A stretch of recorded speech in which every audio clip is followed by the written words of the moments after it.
হ্যাঁ, আমি কি এতটাই খারাপ যে তোমার ছেলে আমাকে এতটা ঘৃণা করে? এমনকি আমার ছেলেকে আমি একটু জড়িয়ে ধরেছি বলে তোমার ছেলে বলল আমার ছেলের উপর নাকি আমার অধিকারই নেই। তুমি বলো মা, আমার ছেলেকে আমি আদর করব না তো কে আদর করবে?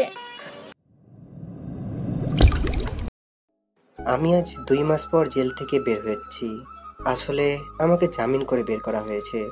আমার বাবা শহরে অনেক বড় শিল্পপতি, তাই বেশি দিন জেলে থাকতে হয়নি। তাই আজ আমার জামিন হয়ে গেল। আমি জেলখানা থেকে বের হয়ে আনমনে হাঁটতে হাঁটতে বাসার দিকে যাচ্ছি আর রিমির কথা ভাবছি। মেয়েটাকে আমি অনেক ভালোবাসতাম, কিন্তু মেয়েটা আমার ভালোবাসা কোনোদিন বুঝলো না। খুব ভালোবাসতাম রিমিকে। রিমি দেখতে একদম দানা কাটা পরীর মতো, যাকে দেখলে যে কোনো ছেলে ক্রাশ খাবে। এবার আমার পরিচয়টা দিয়ে নিই। আমি আনাফ ইসলাম আরিয়ান। আমি অনার্সে শেষ করে রেজাল্টের জন্য অপেক্ষা করছি। পরিচয় দিতে দিতে আমার বাসায় চলে আসলাম। বাড়ির কলিং বেল বাজালাম। কিছুক্ষণ পর আমার মা এসে দরজা খুলে দিল। আমি মাকে দেখে অনেক খুশি হলাম। 2 মাস পর মাকে দেখলাম, কিন্তু মা আমাকে দেখে মুখটা মলিন করে কোনো কথা না বলে ভিতরে ঢুকে গেল। আজ আমার একটা অন্যায়ের জন্য মা আমার সাথে কথা বলল না। খুব খারাপ লাগছে। মা আমার সাথে কথা না বলে মুখে একরাশ বিরক্ত নিয়ে চলে গেল আমার সামনে থেকে। আমি মায়ের পিছু নিলাম। আমি আমার মাকে ডাকলাম, কিন্তু মা কোনো কথা বলছে না। এবার আমি দৌড়ে মায়ের সামনে গেলাম। মা, কি হলো? আমার সাথে কথা বলছে না কেন? আমি তো রাগের মাথায় একটা ভুল করেছি, তাই বলে আমাকে এভাবে শাস্তি দেবে? আমার কোনো ছেলে নেই। আহানাফ নামের একটা ছেলে ছিল, কিন্তু 2 মাস আগেই সে মারা গেছে আমার কাছে। তুই আমার ছেলে না। তোর ওই পাপি চেহারা আমাকে দেখাবি না, আর তোর ওই নোংরা মুখে আমাকে কোনোদিনও মা বলে ডাকবি না। তাই বলে মা কান্না করতে করতে চলে গেল রুমে।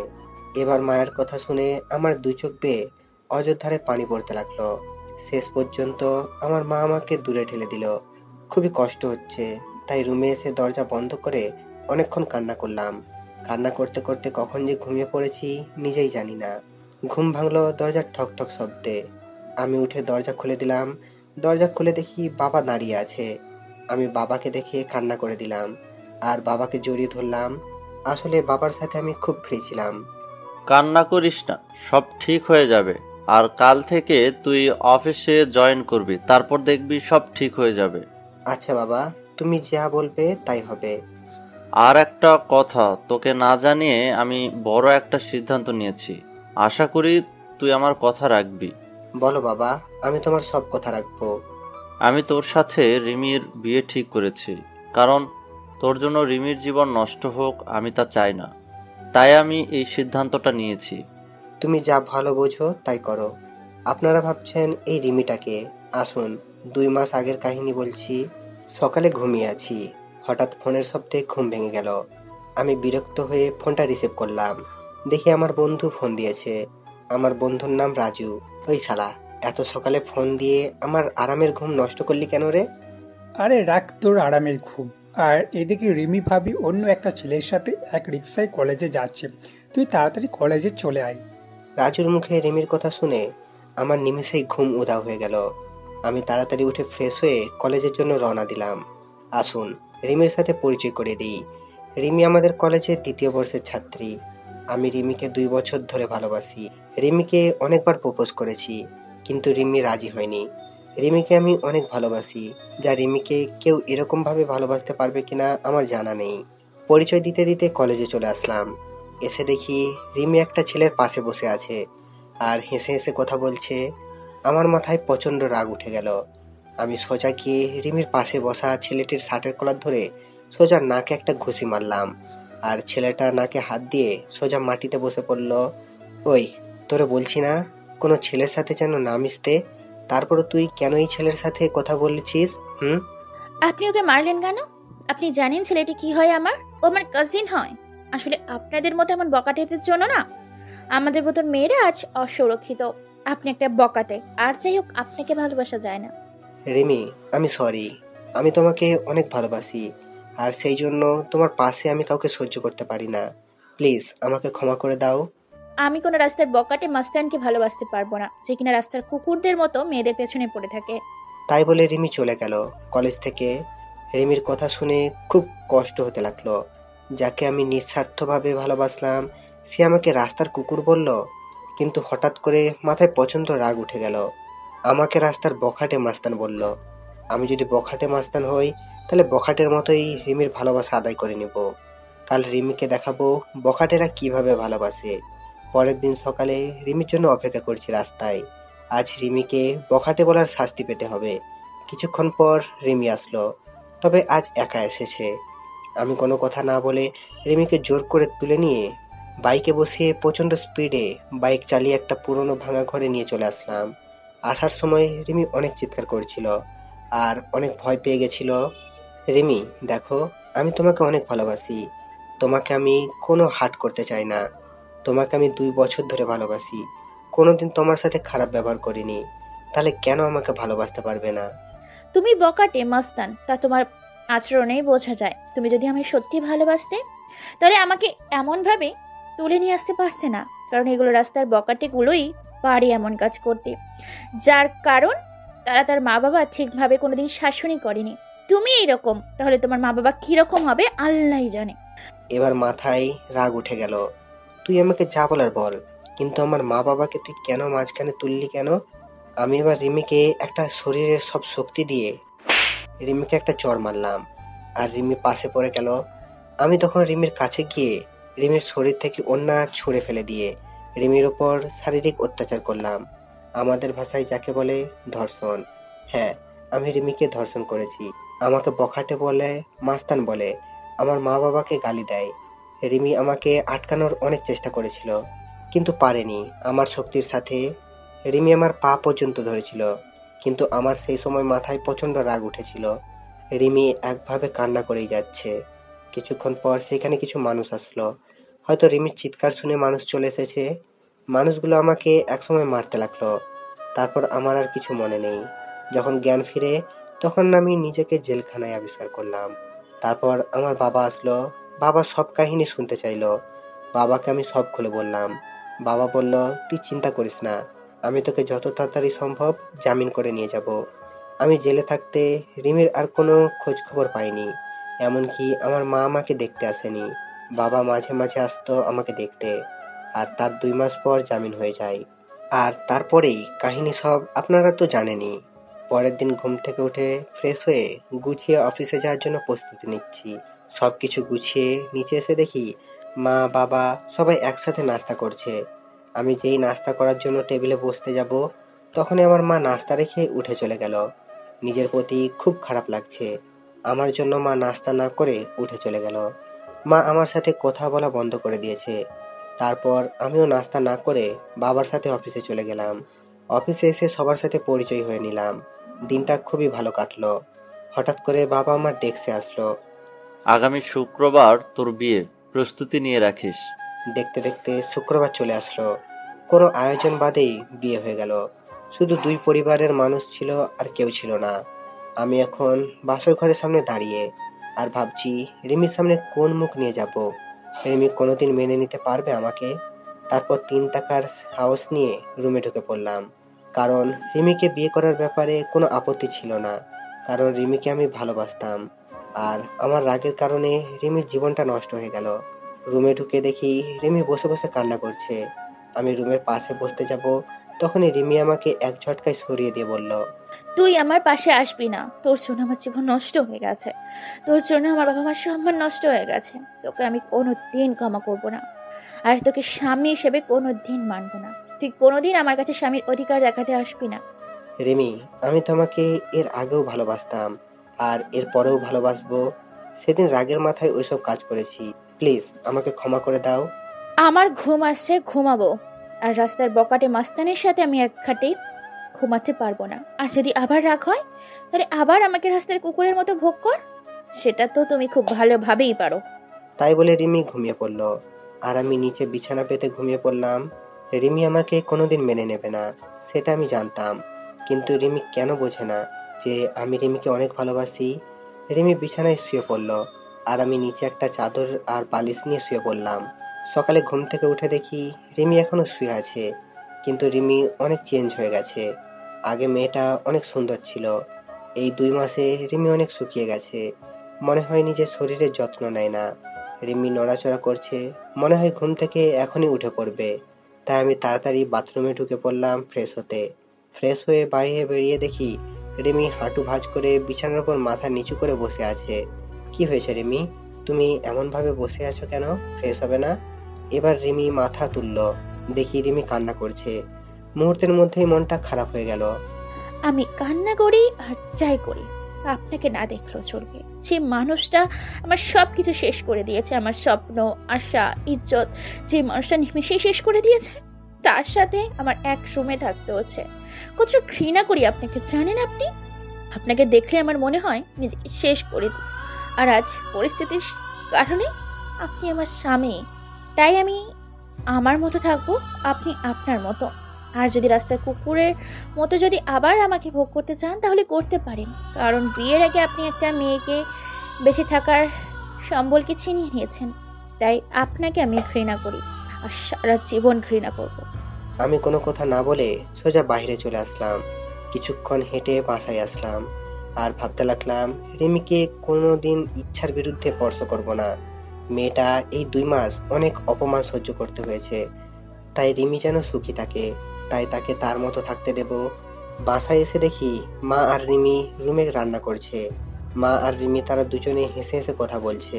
মনটা ভালো হয়ে গেল যে রিমি মাকে আপন করে নিয়েছে। আমি সোজা রুমে চলে আসলাম, এসে গুছিয়ে নিলাম, অফিসে যেতে হবে। ব্যাগ নিয়ে নিচে এসে দেখি মা আর রিমি একসাথে বসে নাস্তা করছে।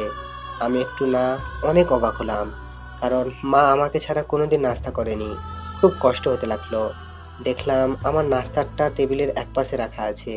আমি একবার রিমি আর একবার মায়ের দিকে তাকালাম, দেখি তারা মাথা নিচু করে নাস্তা করছে।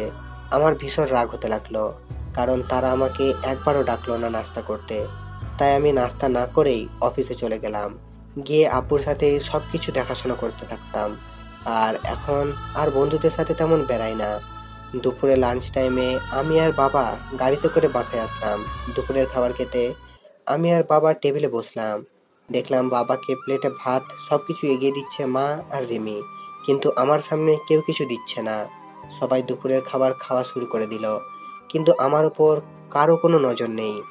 খুব কষ্ট হতে লাগলো যে মা আমাকে খাবার না দিয়ে কোনোদিন খায়নি, আর আজ এটা কি হলো। খুব হাসি পাচ্ছে আর বুকের মধ্যে চিনচিন করে ব্যথা করছে। তখন বাবা আমার দিকে একটা প্লেট এগিয়ে দিল আর ভাত দিল। আমি না খেয়ে উঠে পড়লাম আর বাইরে চলে আসলাম। এখন আর অফিসে যাব না, তাই বাইরে গিয়ে কিছু খেয়ে 1 প্যাকেট সিগারেট কিনলাম আর চলে আসলাম আমাদের পুরনো আড্ডাখানায়। সেখানে রাত 10টা পর্যন্ত আড্ডা দিয়ে বাড়ির দিকে রওনা দিলাম। রাস্তায় একটা ফুচকার দোকান দেখলাম। আগে রিমি ফুচকা খুব পছন্দ করত, তাই রিমির জন্য কিছু ফুচকা নিলাম। তারপর বাসায় চলে আসলাম। রুমে এসে দেখি রিমি টিভি দেখছে। আমি রিমির দিকে প্যাকেটটা বাড়িয়ে দিলাম। রিমি একবার প্যাকেটের দিকে তাকিয়ে আবার টিভি দেখায় মনোযোগ দিল। কি হলো, ধরো, তুমি তো আগে প্রচুর ফুচকা খেতে, নাও তোমার জন্য নিয়ে আসলাম। আপনাকে বলেছি না আমার বিষয়ে আপনার কোনো অধিকার ফলানোর চেষ্টা করবেন না। আর আপনি কি ভাবছেন আপনার হাতের জিনিস আমি খাবো? ভাবলেন কিভাবে? আপনার ওই নোংরা হাতে আমি কোনোদিন বিষ পর্যন্ত খাবো না।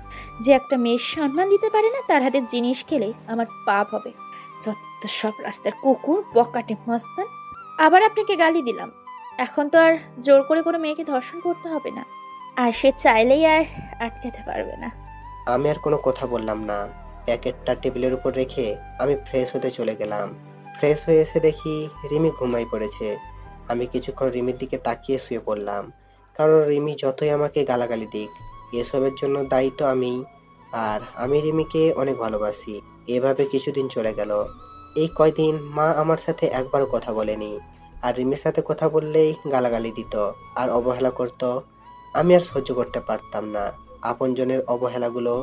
আমি এই কয়দিন বাড়িতে খাবার খাইনি, কিন্তু কেউ একবারও জিজ্ঞাসা করেনি কিছু খাইছি কিনা। আজ অফিসে বসে কাজ করছি, আর তখন বাবা এসে বলল রিমি নাকি হঠাৎ করে শরীর খারাপ হয়েছে, মাথা ঘুরে পড়ে গেছে। আমি আর বাবা তাড়াতাড়ি গাড়ি নিয়ে বাসায় চলে আসলাম। এসে দেখি রিমি আর মা রিমির সাথে কথা বলছে। রিমি বিছানায় শুয়ে আছে আর মা রিমির মাথায় হাত বুলিয়ে দিচ্ছে। আমি আসা মাত্রই মা রুম থেকে চলে গেল। আমি গিয়ে রিমির পাশে বসলাম, আর রিমি একটু দূরে সরে গেল। কি হয়েছে, বাবা বলল তোমার শরীর খারাপ। কি হলো বলো, কি হয়েছে? বড় সমস্যা হলে ডাক্তারের কাছে নিয়ে যাব। আমি মা হতে চলেছি। কি? আমি বাবা হতে চলেছি? এত খুশি সংবাদ, আর তুমি এমন মনমরা হয়ে বলছো কেন? তুমি জানো না আমি কত খুশি। আমি অ্যাবর্শন করব। মানে ঠিক বুঝলাম না। আমি এই বাচ্চা চাই না, আমি অ্যাবর্শন করব। কি বলছো এসব? বাচ্চা অ্যাবর্শন করবে মানে? পাগল হলে নাকি তুমি? আমি কিছুতেই হতে দেব না। আমার বাচ্চা আমি নষ্ট করতে দেব না। আমার পেটে আমি কোনো বকাটে মাস্তানের ধর্ষণকারীর বাচ্চা রাখতে পারবো না। আমার পেটে কোনো অমানুষের বাচ্চা আমি রাখতে দেব না। তাই আমি ডিসিশন নিয়েছি, আমি অ্যাবর্শন করব। রেমি, তুমি যা শাস্তি দিবে আমাকে দাও, কিন্তু আমার নিষ্পাপ বাচ্চাকে তুমি কোনো ক্ষতি করো না। সে তো আর কোনো দোষ করেনি। প্লিজ, তুমি এমন করো না। তুমি আমাকে যা শাস্তি দিবে আমি সব মাথা পেতে নেব, কিন্তু আমার বাচ্চার কোনো ক্ষতি করো না। তোমার পায়ে পড়ি, প্লিজ। এমন বড় শাস্তি আমাকে দিও না। আমার পেটে যে বাচ্চা আছে সে একটা অমানুষের বাচ্চা, একজন বকাটের বাচ্চা, যে নিজের ভালোবাসা পাওয়ার জন্য একটা মেয়েকে জীবন্ত লাশ বানিয়ে দিয়েছে। আর তার বাচ্চা বড় হলে যে তার বাবার মতো হবে না সেটা কি কেউ বলতে পারবে? তাই আমার পেটে কোনো অমানুষের বাচ্চা ধরে রাখতে পারবো না। আর এই বাচ্চা যদি বড় হয়ে তার বাবার মতো অমানুষ হয়, তাই আগে থেকে আমি পৃথিবীতে কোনো অমানুষ নিয়ে আসতে পারবো না। প্লিজ রেমি, তুমি আমাকে যা বলার বলো, কিন্তু আমার বাচ্চাকে কিছু বলো না। আমি তোমাকে কথা দিলাম, আমার বাচ্চা পৃথিবীর আলো দেখার সাথে তোমার থেকে অনেক দূরে নিয়ে যাব। আমার বাচ্চার চেহারা পর্যন্ত তোমাকে দেখতে দেব না। তার আগেই আমি সব কিছু ছেড়ে চলে যাব। আমার কান্না দেখে রিমির হয়তো কিছুটা মায়া হলো, তাই সে আর কিছু বলল না। আমার সামনে থেকে উঠে চলে গেল। আমি ওখানেই বসে বসে ভাবছি, নিজের সন্তানকে কেউ কোনোদিন এভাবে বলে? আমার কোনোদিন জানা ছিল না। রিমির সাথে না হয় আমি একটু অন্যায় করেছি, কিন্তু সে তো আমার বউ হয়। আমি তো রিমিকে বউয়ের মর্যাদা দিয়েছি, তাহলে কেন রিমি আমার সামনে এমন করছে? রিমিকে তো আমি অনেক ভালোবাসি। রিমি কেন বোঝে না? আমি বাইরে চলে আসলাম, আর এক প্যাকেট সিগারেট নিলাম, নিয়ে ছাদে চলে আসলাম, আর মনের সব দুঃখ ধোঁয়ার সাথে উড়িয়ে দিচ্ছি। আমার সন্তান জন্ম নেওয়ার সাথে সাথে আমি সবার থেকে ওকে দূরে নিয়ে চলে যাব। কেউ যেন তাকে অমানুষের বাচ্চা না বলতে পারে।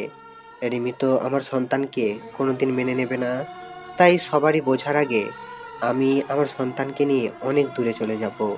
চাইলেও আর খুঁজে পাবে না। সিগারেট শেষ করে নিচে আসলাম, এসে দেখি সবাই একসাথে বসে রাতের খাবার খাচ্ছে। আমার মনটা আবার খারাপ হয়ে গেল। আজকেও আমাকে না ডেকে সবাই একসাথে খাওয়া শুরু করে দিয়েছে। আমি আমার রুমের দিকে যাচ্ছি, তখন বাবা আমাকে ডাকলো খাবার খেতে। আমার ক্ষুধা না বলে রুমে চলে আসলাম। আমার মার কাছে আমি এতটাই ঘৃণার পাত্র হয়ে গেলাম যে আমার সাথে এই কয়টা দিন একটা কথাও বলেনি। আমি নিচে বিছানা পেতে শুয়ে পড়লাম। কখন যে ঘুমিয়ে পড়েছি ঠিক নেই। সকালে উঠে দেখি রিমি খাটের ওপর নেই, হয়তো নিচে গেছে। আমি উঠে ফ্রেশ হয়ে নাস্তা না করে অফিসে চলে আসলাম। বিকালে অফিস শেষে বাসায় আসার সময় রিমির জন্য কিছু জিনিস নিয়ে এলাম, কিছু ফল আর মাদার হরলিক্স আর অন্যান্য মায়ের শরীরের উপকারে আসে সব কিছু নিয়ে আসছি। তখন অযোধ্যায় বৃষ্টি হতে লাগলো। আজ খুব বৃষ্টিতে ভিজতে ইচ্ছা করছে। অনেকদিন বৃষ্টিতে গোসল করিনি। আমার আবার বৃষ্টিতে ভিজলে জ্বর ঠান্ডা লাগে। আমি কোনো কিছু না ভেবে একভাবেই হেঁটে চলেছি। বাসায় এসে কলিং বেল বাজালাম, দেখি আব্বু দরজা খুলে দিচ্ছে। কিরে, তুই বৃষ্টিতে কেন ভিজেছিস? তোর জ্বর আসবে। কিছু হবে না, অনেকদিন পর বৃষ্টিতে ভিজেছি, তাই ভালো লাগছে। আমার রুমে চলে আসলাম। এসে দেখি রিমি জানলার গ্রিল ধরে এক মনে বাইরে তাকিয়ে আছে। আমি রিমিকে ডাক দিলাম। রিমি আমার দিকে তাকালো।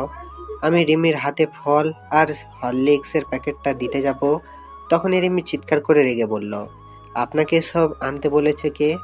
এসব ঢং করার কোনো দরকার নেই। আমার জীবনটা শেষ করে এখন নাটক করতে আসছে। যত সব ঢং দেখলে বাঁচি না। আর আপনি ভাবলেন কি করে একটা অমানুষের হাতের জিনিস খাবো আমি? যদি সারাদিন না খেয়েও থাকি, তবু আপনার মতো একটা অমানুষের কোনো জিনিস খাবো না। রিমি, আমি এসব কিছু আনতে চাইনি, শুধু আমাদের বাচ্চাটার জন্য নিয়ে এসেছি। তুমি আমাকে যেভাবে শাস্তি দেওয়ার দাও, আমাদের বাচ্চাটাকে কোনো শাস্তি দিও না। তুমি এগুলো আমার বাচ্চার জন্য নিয়মিত খাও। আমাদের বাচ্চা মানে শুধু আপনার বাচ্চা, আমার কোনো বাচ্চা নেই। তাও আবার আপনার মতো একটা জানোয়ারের বাচ্চা নেব? আমি কোনোদিন স্বপ্নেও না। আচ্ছা, শুধু আমার বাচ্চা, তোমাকে বাচ্চার মা বলে আমি কোনোদিন পরিচয় দেব না। তুমি নিশ্চিন্তে থাকতে পারো। শুধু আমার বাচ্চাটার জন্য এগুলো নাও। এবার রিমি রাগী মুখে আমার হাত থেকে প্যাকেট নিয়ে অন্য রুমে চলে গেল। আর আমি ফ্রেশ হতে চলে গেলাম। ফ্রেশ হয়ে এসে দেখি রিমি বিছানায় শুয়ে পড়ছে। আমি ফ্লোরে বিছানা পেতে শুয়ে পড়লাম। মাঝরাতে আমার শরীরে কাঁপুনি দিয়ে জ্বর আসলো। আমি একটা চাদর নিয়ে শুয়ে পড়লাম। যখন ঘুম ভাঙলো তখন দেখি সকাল 12টা বেজে গেছে। আর আমার পাশে বাবা বসে আছে আর মাথায় পানি দিচ্ছে। তাহলে সারা রাত আমার শরীরে জ্বর ছিল? কিন্তু রিমির তো জানার কথা যে আমার জ্বর এসেছে। হয়তো রিমি আমার উপর ঘৃণা করে আমার শরীরে হয়তো স্পর্শ করেনি। বাবা, তুমি এখানে? রিমি আর মা কোথায়? সকালে অফিসে গিয়ে দেখি তুই আসিসনি, আবার ফোন বন্ধ। তাই আমি বাড়িতে এসে দেখি তুই জ্বরের শরীরে কাঁপুনি দিয়ে উঠছে, তাই আমি মাথায় পানি দিয়ে দিচ্ছি। আসলে বাবা সব জানে যে রিমি আর মা আমার সাথে কথা বলে না। তাই হয়তো বাবা আমার খোঁজ খবর নিচ্ছে। আমার চোখ দিয়ে কয়েক ফোঁটা পানি বের হয়ে গেল। আমার মায়ের জন্য আমার ওপর একটু মায়া হলো না। আর রিমিকে তো আমি নিজে থেকেই ভালোবাসি। তাহলে রিমি অন্তত একটু দেখতো যে আমি মারা গেছি না বেঁচে আছি। বাবা, কিছু খাবার নিয়ে আসবে? রাত থেকে কিছু খাওয়া হয়নি। একটু বস, আমি বৌমাকে পাঠিয়ে দিচ্ছি। না বাবা, দরকার নেই, আমি বাইরে থেকে খেয়ে নেব। আমি সব বুঝি রে বাবা, মেয়েটা তোকে এখনো ক্ষমা করতে পারেনি। আমি নিয়ে আসছি খাবার। তাই বলে বাবা চলে গেল নিচে খাবার আনতে। আর আমি বিছানায় শুয়ে আছি। তখন রিমি রুমে আসলো আর আমার দিকে একবার তাকিয়ে নিজের কাজ সেরে আবার রুমের বাইরে চলে গেল। আমি যে মেয়েটাকে নিজের জীবনে চাইতেও বেশি ভালোবাসি, সেই মেয়েটা আমার প্রতি একটু মায়া কাজ করে না। যেদিন আমি থাকবো না সেদিন বুঝতে পারবে কতটা ভালোবেসেছিলাম তাকে আমি। সেদিন হয়তো আর আমাকে পাবে না। সবকিছু মায়া ত্যাগ করে চলে যাব। তখন আমার উপরে আর কারো রাগ থাকবে না। কেউ আমাকে অমানুষ জানোয়ার বখাটে বলবে না।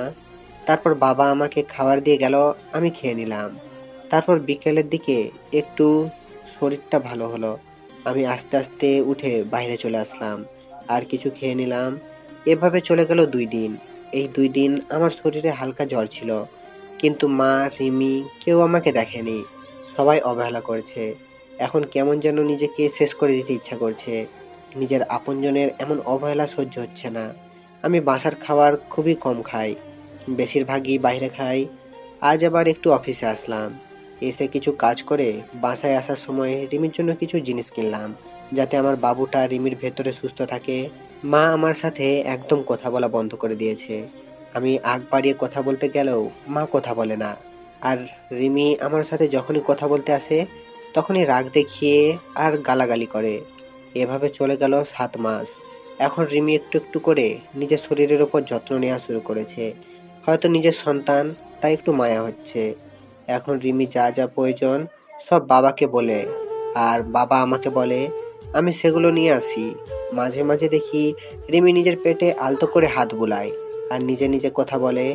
খুব আস্তে আস্তে কথা বলে, আমি শুনতে পারি না। মনে হয় নিজের সন্তানের সাথে কথা বলে। এসব দেখে খুব ভালো লাগে যে রিমি তার পেটের সন্তানকে একটু একটু করে ভালোবাসতে শিখেছে। হাজার হলেও মা সে। আর রিমি আগে সবসময় কেন মনমরা আর উদাস হয়ে থাকতো, এখন আর আগের মতো থাকে না। আবার আগের মতো স্বভাবটা ফিরে আসছে। আর এখন রিমি আমার দিকে কেমন জানি আর চোখে তাকায়। তবে মাঝে মাঝে আমি সেগুলো দেখেও না দেখার ভান করে থাকি। হয়তো নিজের বাচ্চার সাথে সাথে আমার উপরেও একটু একটু মায়া জন্মাতে শুরু করেছে। কিন্তু সেদিক থেকে আমার কোনো ইচ্ছাই নেই। আমি সারাদিন আমার মতো থাকি আর রিমি রিমির মতো। আজ মাঝরাতে হঠাৎ করে ঘুম ভেঙে গেল। উঠে দেখি রিমি ঘুমিয়ে আছে আর একটা হাত রিমির পেটের ওপর। হয়তো বাচ্চাটাকে আদর করতে করতে ঘুমিয়ে পড়েছে। আমি এবার উঠে রিমির পাশে গিয়ে বসলাম আর আমার হাতটা রিমির পেটে আলতো করে রাখলাম। খুব ভালো লাগছে আমার। ছোট্ট বাবুটা রিমির মধ্যে আস্তে আস্তে বড় হচ্ছে। আমি আস্তে আস্তে মাথাটা নিচু করে রিমির পেটে চুমু খেতে যাব, তখনই রিমির ঘুম ভেঙে যায়। আর রিমির পেটে আমার হাত দেখে আর আমার মুখটা রিমির পেটের কাছে দেখে রিমির চোখ রাগে ভরে গেল। আর রিমি আমাকে আমার পাওনাটা বুঝিয়ে দিল। ঠাস ঠাস করে 2টা চড় মারল আর আমাকে ধাক্কা দিয়ে দূরে সরিয়ে দিল। আমি গালে হাত দিয়ে রিমির দিকে এক দৃষ্টিতে তাকিয়ে আছি আর রিমির চোখ দিয়ে যেন আগুন বের হচ্ছে। কুত্তা, তুই আমার কাছে এসেছিস আমার জীবনটা নষ্ট করে, তোর শান্তি হয়নি? ছোট লোক একটা, তোর কোনো মনুষ্যত্ব বোধ নাই। তুই দেখছিস আমার পেটে 7 মাসের বাচ্চা, তারপর তুই কিভাবে আমার কাছে আসিস? হ্যাঁ, তোর মতো জানোয়ারকে আমার আবার বিশ্বাস নেই। ছি ছি, মনে হচ্ছে আমি এক্ষুনি এই পৃথিবী ছেড়ে চলে যাই, সবকিছু ছেড়ে। প্লিজ রিমি, তুমি বিশ্বাস করো, আমার কোনো খারাপ উদ্দেশ্য ছিল না। আমি আমার সন্তানকে একটু স্পর্শ করতে চেয়েছিলাম। তুমি বিশ্বাস করো, আমার কোনো খারাপ উদ্দেশ্য ছিল না। বিশ্বাস? বিশ্বাস করব তোকে? তুই ভাবলি কি করে তোর মতো একটা ছোট লোক জানোয়ার রাস্তার কুকুরকে বিশ্বাস করব? আমার ভাবতেও ঘৃণা হচ্ছে যে একটা 7 মাস গর্ভবতীর মায়ের কাছে তোর আসতে একটু বিবেকে বাঁধলো না। আজ থেকে তুই আর এই রুমে থাকতে পারবি না। তোকে আস্তে আস্তে নিতে চেয়েছিলাম, কিন্তু তুই কোনোদিনই ভালো হবি না। আসলে রাস্তার কুকুর কোনোদিনই ভালো হয় না। আমি আর কিছু না বলে বাইরে চলে আসলাম। এসে ছাদে চলে গেলাম। খুব কষ্ট হচ্ছে আমার। রিমি আবার আমাকে ভুল বুঝলো। আমি তো আমার সন্তানকে একটু স্পর্শ করতে চেয়েছিলাম, আর রিমি আমাকে থাপ্পড় মারলো। নিজের অজান্তেই চোখ দিয়ে দুফোঁটা নোনা পানি বের হলো। আজকে নিজেকে শেষ করে দিতে ইচ্ছা হচ্ছে, কিন্তু আমাকে বেঁচে থাকতে হবে। আমার সন্তানের জন্য আমাকে বেঁচে থাকতে হবে, না হলে আমার মতো আমার সন্তানও এমন অবহেলা পাবে। আর নিজের আপনজনের কাছ থেকে এমন অবহেলা পেলে সে নিজেও ঠিক থাকতে পারবে না। তাই আমি আমার সন্তানকে নিয়ে এই পরিবার, এই শহর থেকে অনেক দূরে চলে যাব।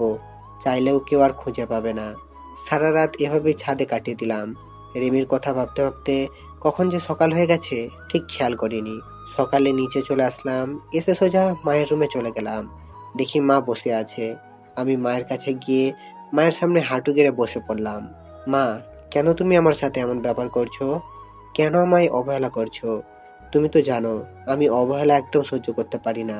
সেদিন রিমি তোমাদের নামে অনেক খারাপ ভাষায় গালাগালি করেছিল, তাই আমি রাগের মাথায় রিমির সাথে এমন ব্যবহার করি।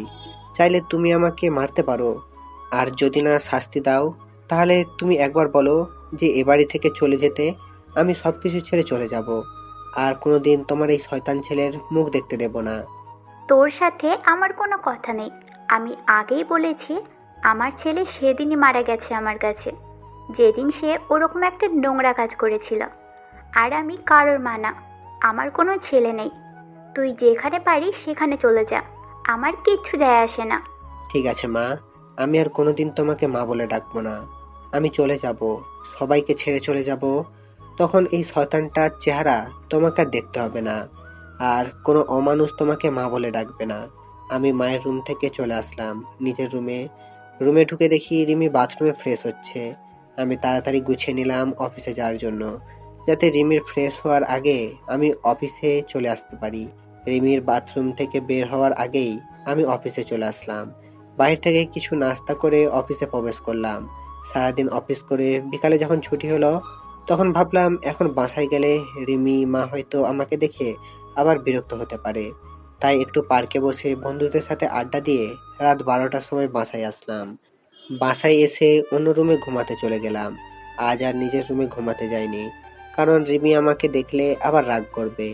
আবার মাঝরাতে আমি কিছু করব ভেবে সারা রাত জেগে থাকতে পারে, আর সারা রাত জেগে থাকলে আমার বাচ্চাটার ক্ষতি হতে পারে।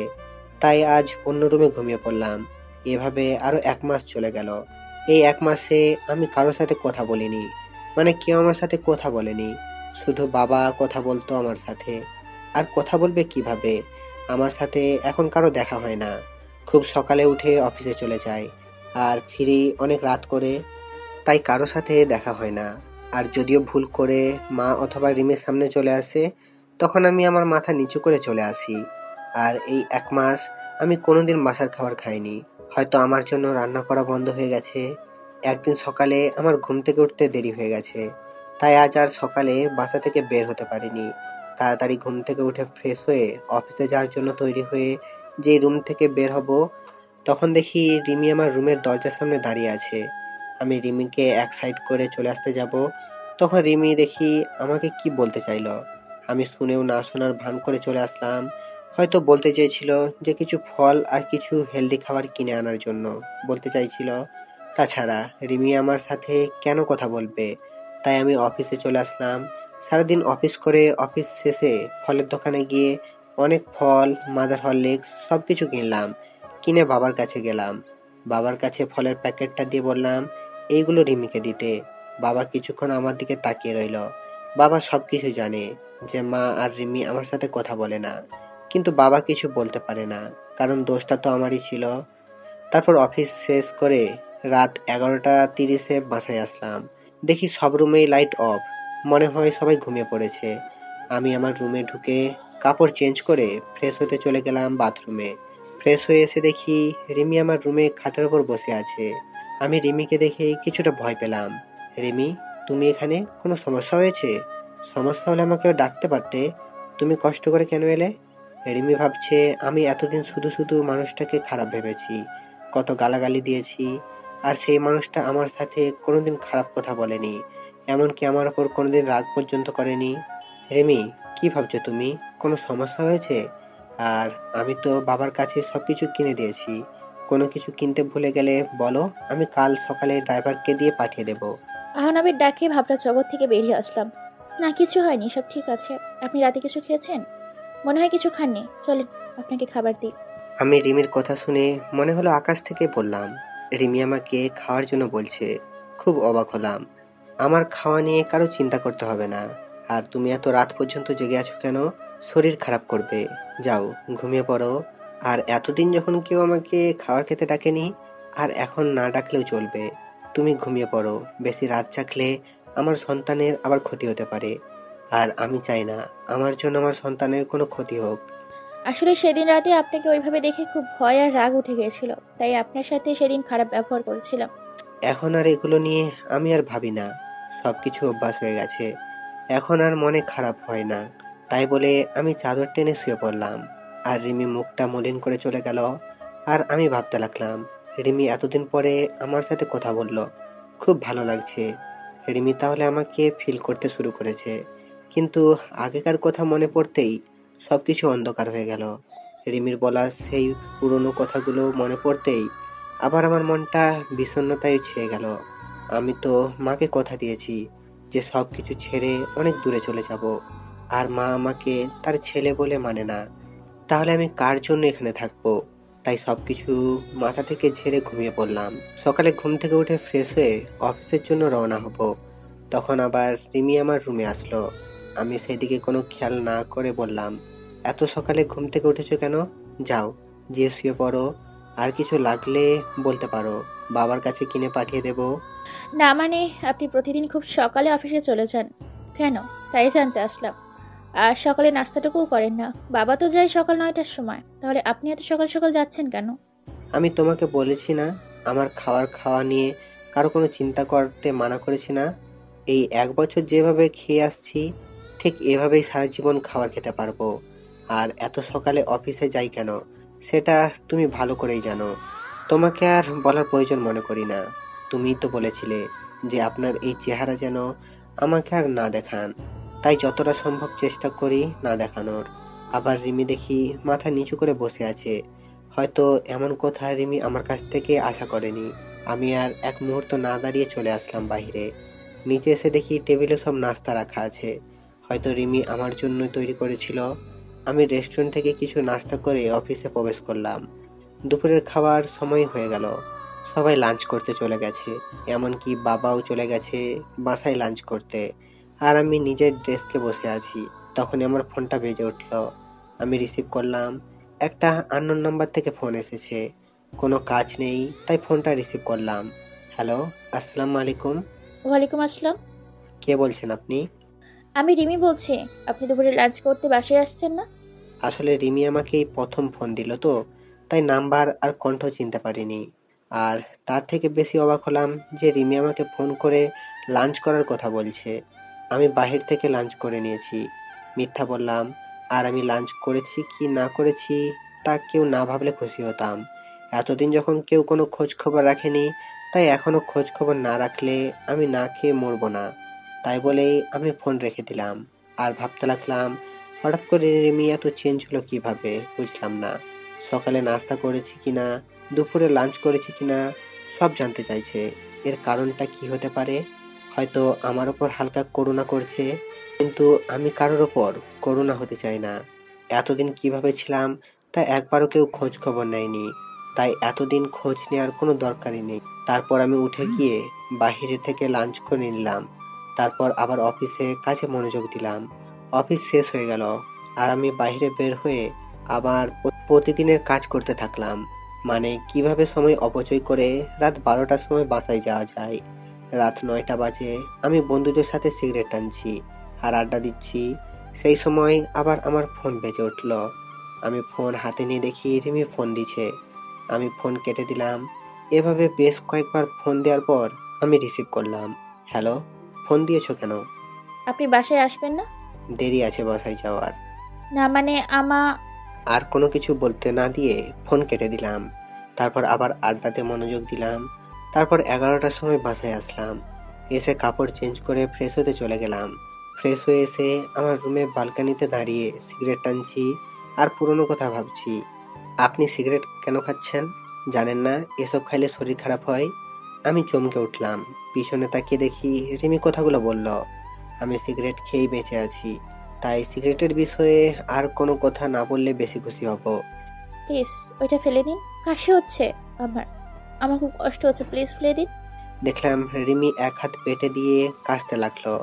আমার বুকের মধ্যে কেমন অজানা এক ব্যথা অনুভব করলাম, কারণ রিমিকে যে আমি এখনো অনেক ভালোবাসি আর তার মধ্যে গড়ে উঠছে আমার বাবুটা। তাই সিগারেট ফেলে দিয়ে রিমির এক হাত ধরে বিছানার ওপর বসালাম আর এক গ্লাস পানি এগিয়ে দিলাম। এত রাতে না ঘুমিয়ে এখানে কি করছো? আর আমার চেহারা দেখলে তো তোমার পাপ। তুমি আমার রুমে এসেছো, আমাকে দেখছো, কথা বলছো, তোমার পাপ হবে। তুমি চলে যাও আর হাতটা রুমে গিয়ে ডেটল দিয়ে ভালো করে পরিষ্কার করে নিবে, কারণ আমি তো একটা অমানুষ আর একজন নোংরা মানুষ কাউকে স্পর্শ করলে তা ভালোভাবে ধুয়ে পরিষ্কার করে নিবে। রিমি আমার দিকে কেমন কান্না কান্না ভাবে তাকিয়ে আছে, মনে হয় এখনই কেঁদে দেবে। চোখে পানি জমা হচ্ছে।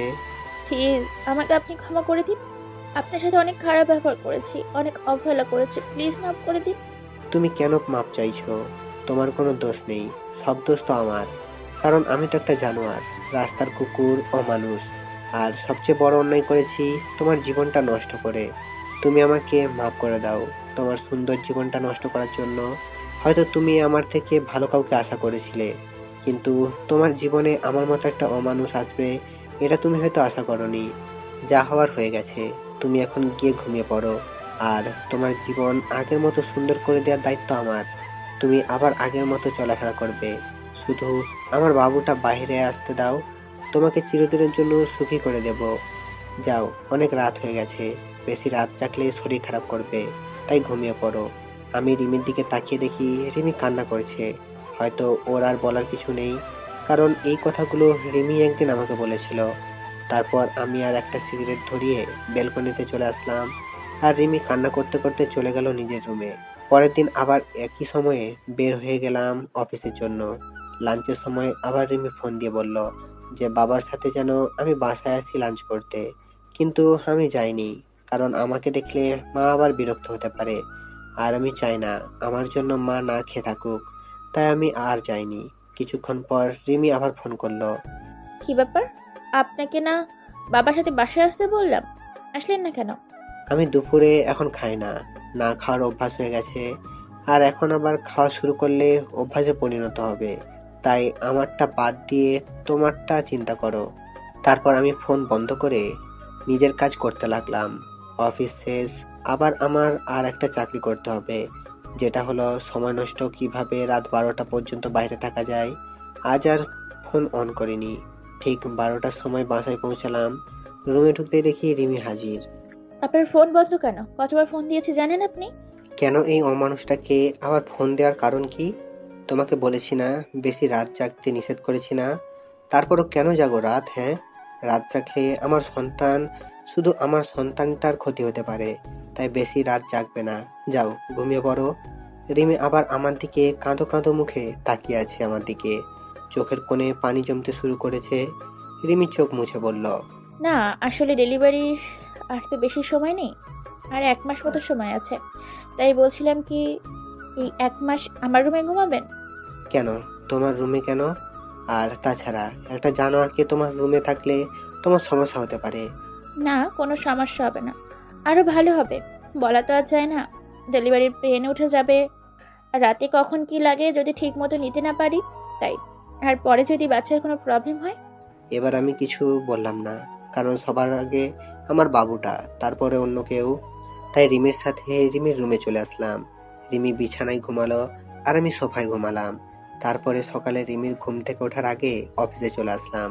পরের দিন এভাবে সারাদিন কাজ করে রাতে রিমির রুমে সোফায় শুয়ে আছি। তখন রিমি বলল, আচ্ছা, আমাদের বাবু হলে বাবুর নাম কি রাখবেন? আমাদের বাবু মানে শুধু আমার সন্তান, ও আর কারো না। আমার সন্তান, আমার যেটা ভালো লাগবে সেই নাম রাখবো। তোমার এই বিষয়ে মাথা না ঘামালেও চলবে। এখন ঘুমাও তুমি। রিমি এবার কান্না করা শুরু করে দিল। কিছুক্ষণ কান্না করতে করতে পরে ঘুমিয়ে পড়ে। এভাবে কেটে যায় 1 মাস। এই 1 মাসে রিমি অনেক চেঞ্জ হয়ে গেছে। আমার উপর অধিকার খাটানো শুরু করছে, কিন্তু আমি রিমিকে সেই সুযোগ দিতাম না। প্রতিদিন সকালে নাস্তা করার জন্য ডাক দিত, কিন্তু আমি কোনো কিছুই না বলে চুপ করে চলে আসতাম। এতে রিমি অনেক কষ্ট পেত। তারপর দুপুরে লাঞ্চ টাইমে প্রতিদিন আমাকে ফোন দেবে। আমি ফোন বন্ধ করে রাখতাম, আর না হয় ফোন রিসিভ করতাম না। একদিন অফিসে বসে কাজ করছি, তখনই বাবা আমার কাছে দৌড়ে আসলো আর বলল যে রিমিকে নাকি হাসপাতালে নিয়ে যাওয়া হয়েছে, ডেলিভারি পেন উঠেছে। তাই আমি আর বাবা তাড়াতাড়ি হাসপাতালে চলে আসলাম। রিমিকে ডাক্তার ওটিতে নিয়ে গেছে, আর মা বাইরে বসে আছে। কিছুক্ষণ পর ডাক্তার বেরিয়ে আসলো আর বলল আমার ছেলে হয়েছে, আর রিমিও ভালো আছে। কিছুক্ষণ পর ডাক্তার বেরিয়ে আসলো আর বলল আমার ছেলে হয়েছে, আর রিমিও ভালো আছে। আমার ছেলের কথা শুনে আজ আমি সবচেয়ে বেশি খুশি। আসলে বাবা হওয়া যে কি আনন্দ, আর কেমন অন্যরকম একটা অনুভূতি কাজ করে মনের মধ্যে। খুশিতে আমার 2 চোখ দিয়ে পানি বের হয়ে গেল। ডাক্তার সাহেব, আমি কি আমার ছেলের সাথে দেখা করতে পারি? হুম, অবশ্যই দেখা করতে পারবেন, কিন্তু সবাই প্রথমে নিজের বউয়ের কথাই জানতে চায়। আর আপনি নিজের ছেলে কেন একেবারে জিজ্ঞাসা করলেন না আপনার স্ত্রী কেমন আছে? ডাক্তারের কথা শুনে আমি চুপ হয়ে গেলাম, আর পাশে থাকা মা বাবা সবাই কেমন দৃষ্টিতে তাকিয়ে আমার দিকে আছে। আমি মৃদু হেসে কেবিনে চলে গেলাম আর আমার সন্তানের কাছে গেলাম। নিজের ছেলেকে দেখে কেমন যেন নিজেকে খুব বাচ্চা লাগছে। পাশের বেডে রিমি শুয়ে আছে, সেদিকে আমার কোনো মাথা ব্যথা নেই। আমার শুধু আমার ছেলেকেই চাই। তারপর মা আর বাবা কেবিনে আসলো। মা রিমির পাশে গিয়ে বসলো, আর বাবা আমার কাছে এসে আমার ছেলের মাথায় হাত বুলিয়ে দিতে লাগলো। কিছুক্ষণ পর মা বাবা বাইরে চলে গেল। আমি এখন আমার ছেলের কাছে বসে আছি। কিছুক্ষণ পর রিমি বলল, আমার ছেলেকে আমার কাছে দাও, আমি তো এখনো ভালোভাবে দেখতেই পারিনি। আমার এবার মাথায় প্রচন্ড রাগ উঠে গেল। কি বললে? তোমার ছেলে মানে? এটা শুধু আমার ছেলে, আর বাবাও আমি, মাও আমি। মনে থাকে যেন। আর কোনো অমানুষের বাচ্চা তোমার ছেলে হয় কিভাবে? তুমি একদম ওকে স্পর্শ করবে না। আমার ছেলেকে আমি দেখে রাখবো। তাই বলে আমি রিমিকে কিছু বলতে না দিয়ে বাইরে চলে আসলাম। রিমি কিছু বলতে চাইছিল, কিন্তু আমি তার আগেই চলে এসেছি। অবশ্য রিমি আমার কথা শুনে কান্না করা শুরু করে দিয়েছিল। কাঁদুক, তাতে আমার কি? এর থেকে 1000 গুণ কষ্ট আমি পেয়েছি। পুরো 1 বছর আমার কষ্ট তিলে তিলে আমাকে শেষ করে দিয়েছে। তারপর বাইরে এসে সবকিছু ঠিকঠাক করে নিলাম। চট্টগ্রামের একটা টিকিট কাটলাম। তারপর আমার যা যা লাগে সবকিছু যাবতীয় জিনিস নিয়ে প্যাক করে নিলাম। আর 2টা চিঠি লিখলাম, একটা মায়ের জন্য আর একটা রিমির জন্য। আজ রাতে আমি সবকিছু ছেড়ে আমার ছেলেকে নিয়ে এই শহর ছেড়ে চলে যাব। তারপর আমি দুপুরের পর আবার হাসপাতালে গেলাম। গিয়ে দেখি রিমির পাশে আমার ছেলে চুপটি করে শুয়ে আছে। এতে আমার রাগটা আরো বেশি হয়ে গেল। আমি তাড়াতাড়ি গিয়ে রিমির পাশ থেকে আমার ছেলেটাকে তুলে নিলাম। এই, তোকে না আমি মানা করেছি আমার ছেলেকে স্পর্শ করতে, তাও তুই কেন ধরেছিস? তুই কি ভুলে গেছিস আগের তোর কথা? তুই কি বলে গালাগালি দিয়েছিলি আমার আর আমার ছেলেকে? তারপরও তুই কিভাবে ওকে কোলে নিস? প্লিজ আহনাব, আমাকে ক্ষমা করে দাও। আমি আমার ভুল বুঝতে পেরেছি। তা মা হওয়া যে কতটা আনন্দের তা আমি জানতাম না। প্লিজ আমার ছেলেকে আমার কাছ থেকে দূরে সরিয়ে নিও না। তুমি যা বলবে আমি সব শুনবো, তবু আমার ছেলেকে আমার কাছে ফিরিয়ে দাও। কেন, সেদিন মনে ছিল না যেদিন আমার ছেলেকে আর আমাকে জানোয়ার, রাস্তার কুকুর, অমানুষ বলে গালাগালি দিয়েছিলি? তুই তো আমার ছেলেটাকে গালাগালি দিয়েছিস, কিন্তু তার বয়স মাত্র 2 মাস। আর যখন জন্ম হয়নি, তার তখন জন্ম হয়নি, তুই গালাগালি দিয়েছিস। কোনো মা তার নবজাতক ছেলেকে এভাবে গালাগালি দিতে পারে না। তাই এর প্রতি তোর কোনো অধিকার নেই, মনে থাকে যেন। তাই বলে আমি ছেলেকে নিয়ে বাইরে একটা চেয়ারে বসে পড়লাম। আর এদিকে রিমি অযোধ্যায় কান্না করতে লাগলো। তারপর বিকাল হতেই দেখি মা বাবা চলে আসলো হাসপাতালে। আমাকে ছেলে নিয়ে এভাবে বাইরে বসে থাকতে দেখে বাবা আমার কাছে আসলো। কিরে, কি হয়েছে? আমার দুলা ভাইকে নিয়ে বাইরে বসে আছিস কেন? ভেতরে গিয়ে বস। বাবা, আমাকে ক্ষমা করবেন, আমার ছেলেকে আমি দেখতে পারবো। মা বা রিমি আমার ছেলের উপর কোনো অধিকার না দেখালে খুশি হব। দেখ বাবা, এতদিন যা হয়েছে সব ভুলে যা, আবার নতুন করে শুরু কর তোরা। আর তাছাড়া এখন তোরা 2জন না 3জন। বাবা, তুমি কি ভুলে যেতে বলছো? আমার জীবনের সবচেয়ে খারাপ কষ্টকর 1 বছর ভুলে যাব? কোনোদিনও সম্ভব না বাবা। এতদিন আমাকে যেমন অবহেলা করে এসেছে, তেমন আমি চাই না আমার ছেলেটা সবসময় আমার মতো অবহেলা নিয়ে বড় হোক। বাবা, তুমি আমার আর আমার ছেলের নিয়ে কোনো চিন্তা করতে হবে না। তুমি শুধু মায়ের শরীরের দিকে খেয়াল রাখবে। তাই বলে আমি আমার ছেলেকে নার্সের কাছে দিয়ে বাইরে চলে আসলাম। তারপর সারাদিন বাইরে কাটিয়ে দিলাম। আমার চট্টগ্রামের বাস রাত 11:30 বেজে। তারপর সোজা হাসপাতালে চলে গেলাম। গিয়ে দেখি রিমি ঘুমিয়ে আছে, আর তার হাতের পাশে আমার বাবুটা ঘুমিয়ে আছে। আমি বাবুটাকে কোলে নিয়ে তারপর সেখানে একটা চিঠি রেখে আমার ছেলেকে নিয়ে সোজা বাস স্ট্যান্ডে চলে আসলাম। আর আমার মায়ের জন্য যে চিঠিটা, সেটা মা কাল সকালে পেয়ে যাবে। তারপর আমি ব্যাগপত্র নিয়ে বাসে উঠে পড়লাম, আর মোবাইলের সিমটা খুলে ভেঙে বাইরে ফেলে দিলাম। আজ সবাইকে ছেড়ে অনেক দূরে চলে যাচ্ছি। হয়তো কোনোদিন আর ফিরে আসা হবে না আমার প্রিয় শহর যশোরে। খুব কষ্ট হবে মা বাবাকে ছেড়ে, কিন্তু কি করব?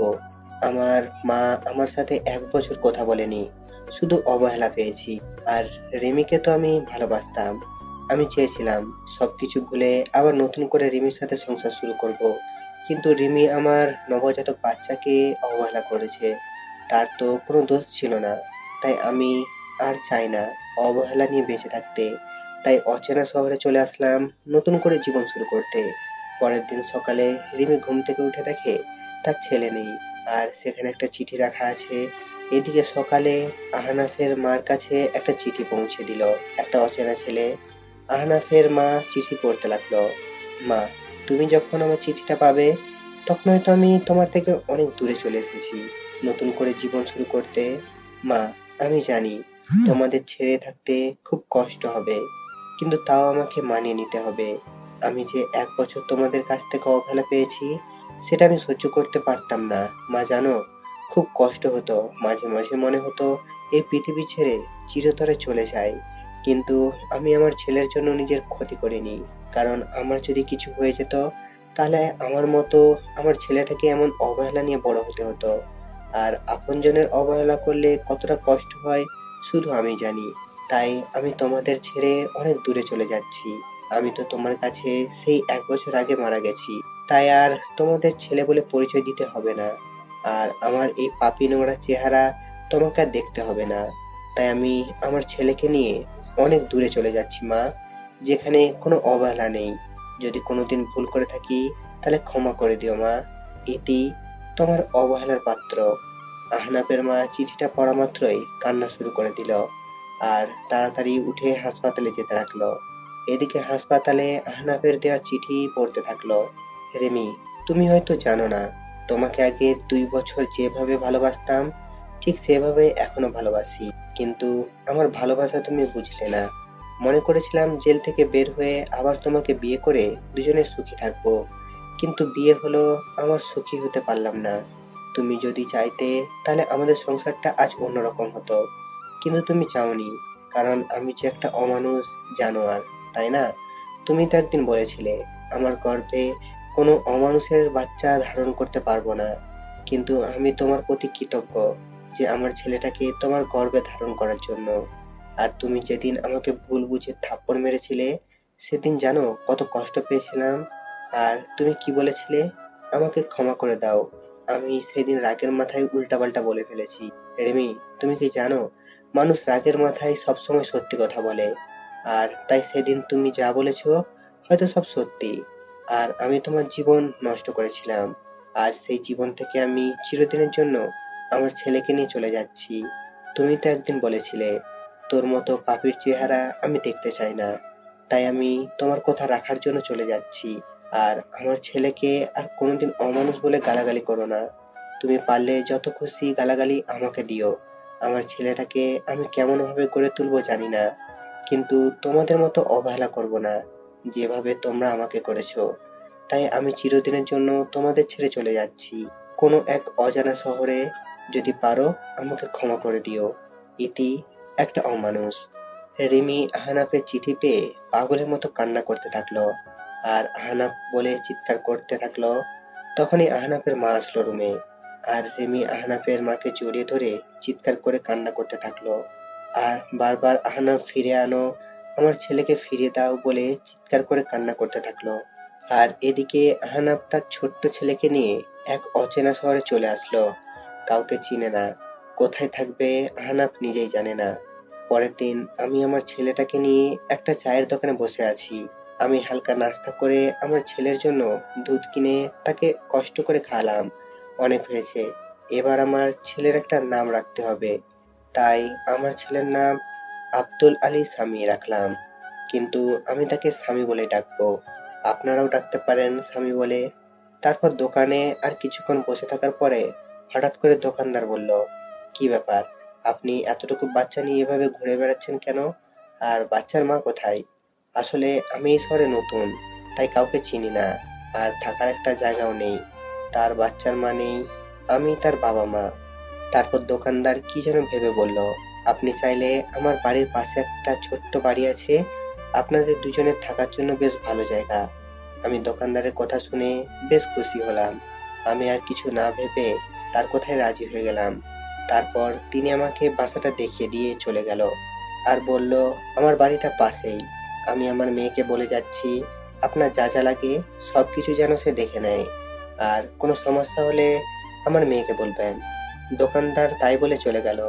আর আমি ঘরটা একটু ঘুরে দেখে নিয়ে কাজ শুরু করে দিলাম, মানে ঘর গোছানোর কাজ। কিছুক্ষণ পর দেখি একটা মেয়ে আসলো রুমে। ওহ, আপনিই তাহলে তিনি যার কথা বাবা বলে গেল। তার মানে ইনি দোকানদারের মেয়ে হবে হয়তো। দেখতে মাশাআল্লাহ বেশ সুন্দর, তবে গরিব বলে বেশি সাধারণভাবে চলাফেরা করে, তাই সৌন্দর্যটা বেশি ফুটে উঠছে না। জি, আমি এই ঘর ভাড়া নিয়েছি। আসলে এখানে কাউকে চিনি না তো, তাই আপনাকে আসতে হলো। আপনি একটু দেখে দিলেই চলবে।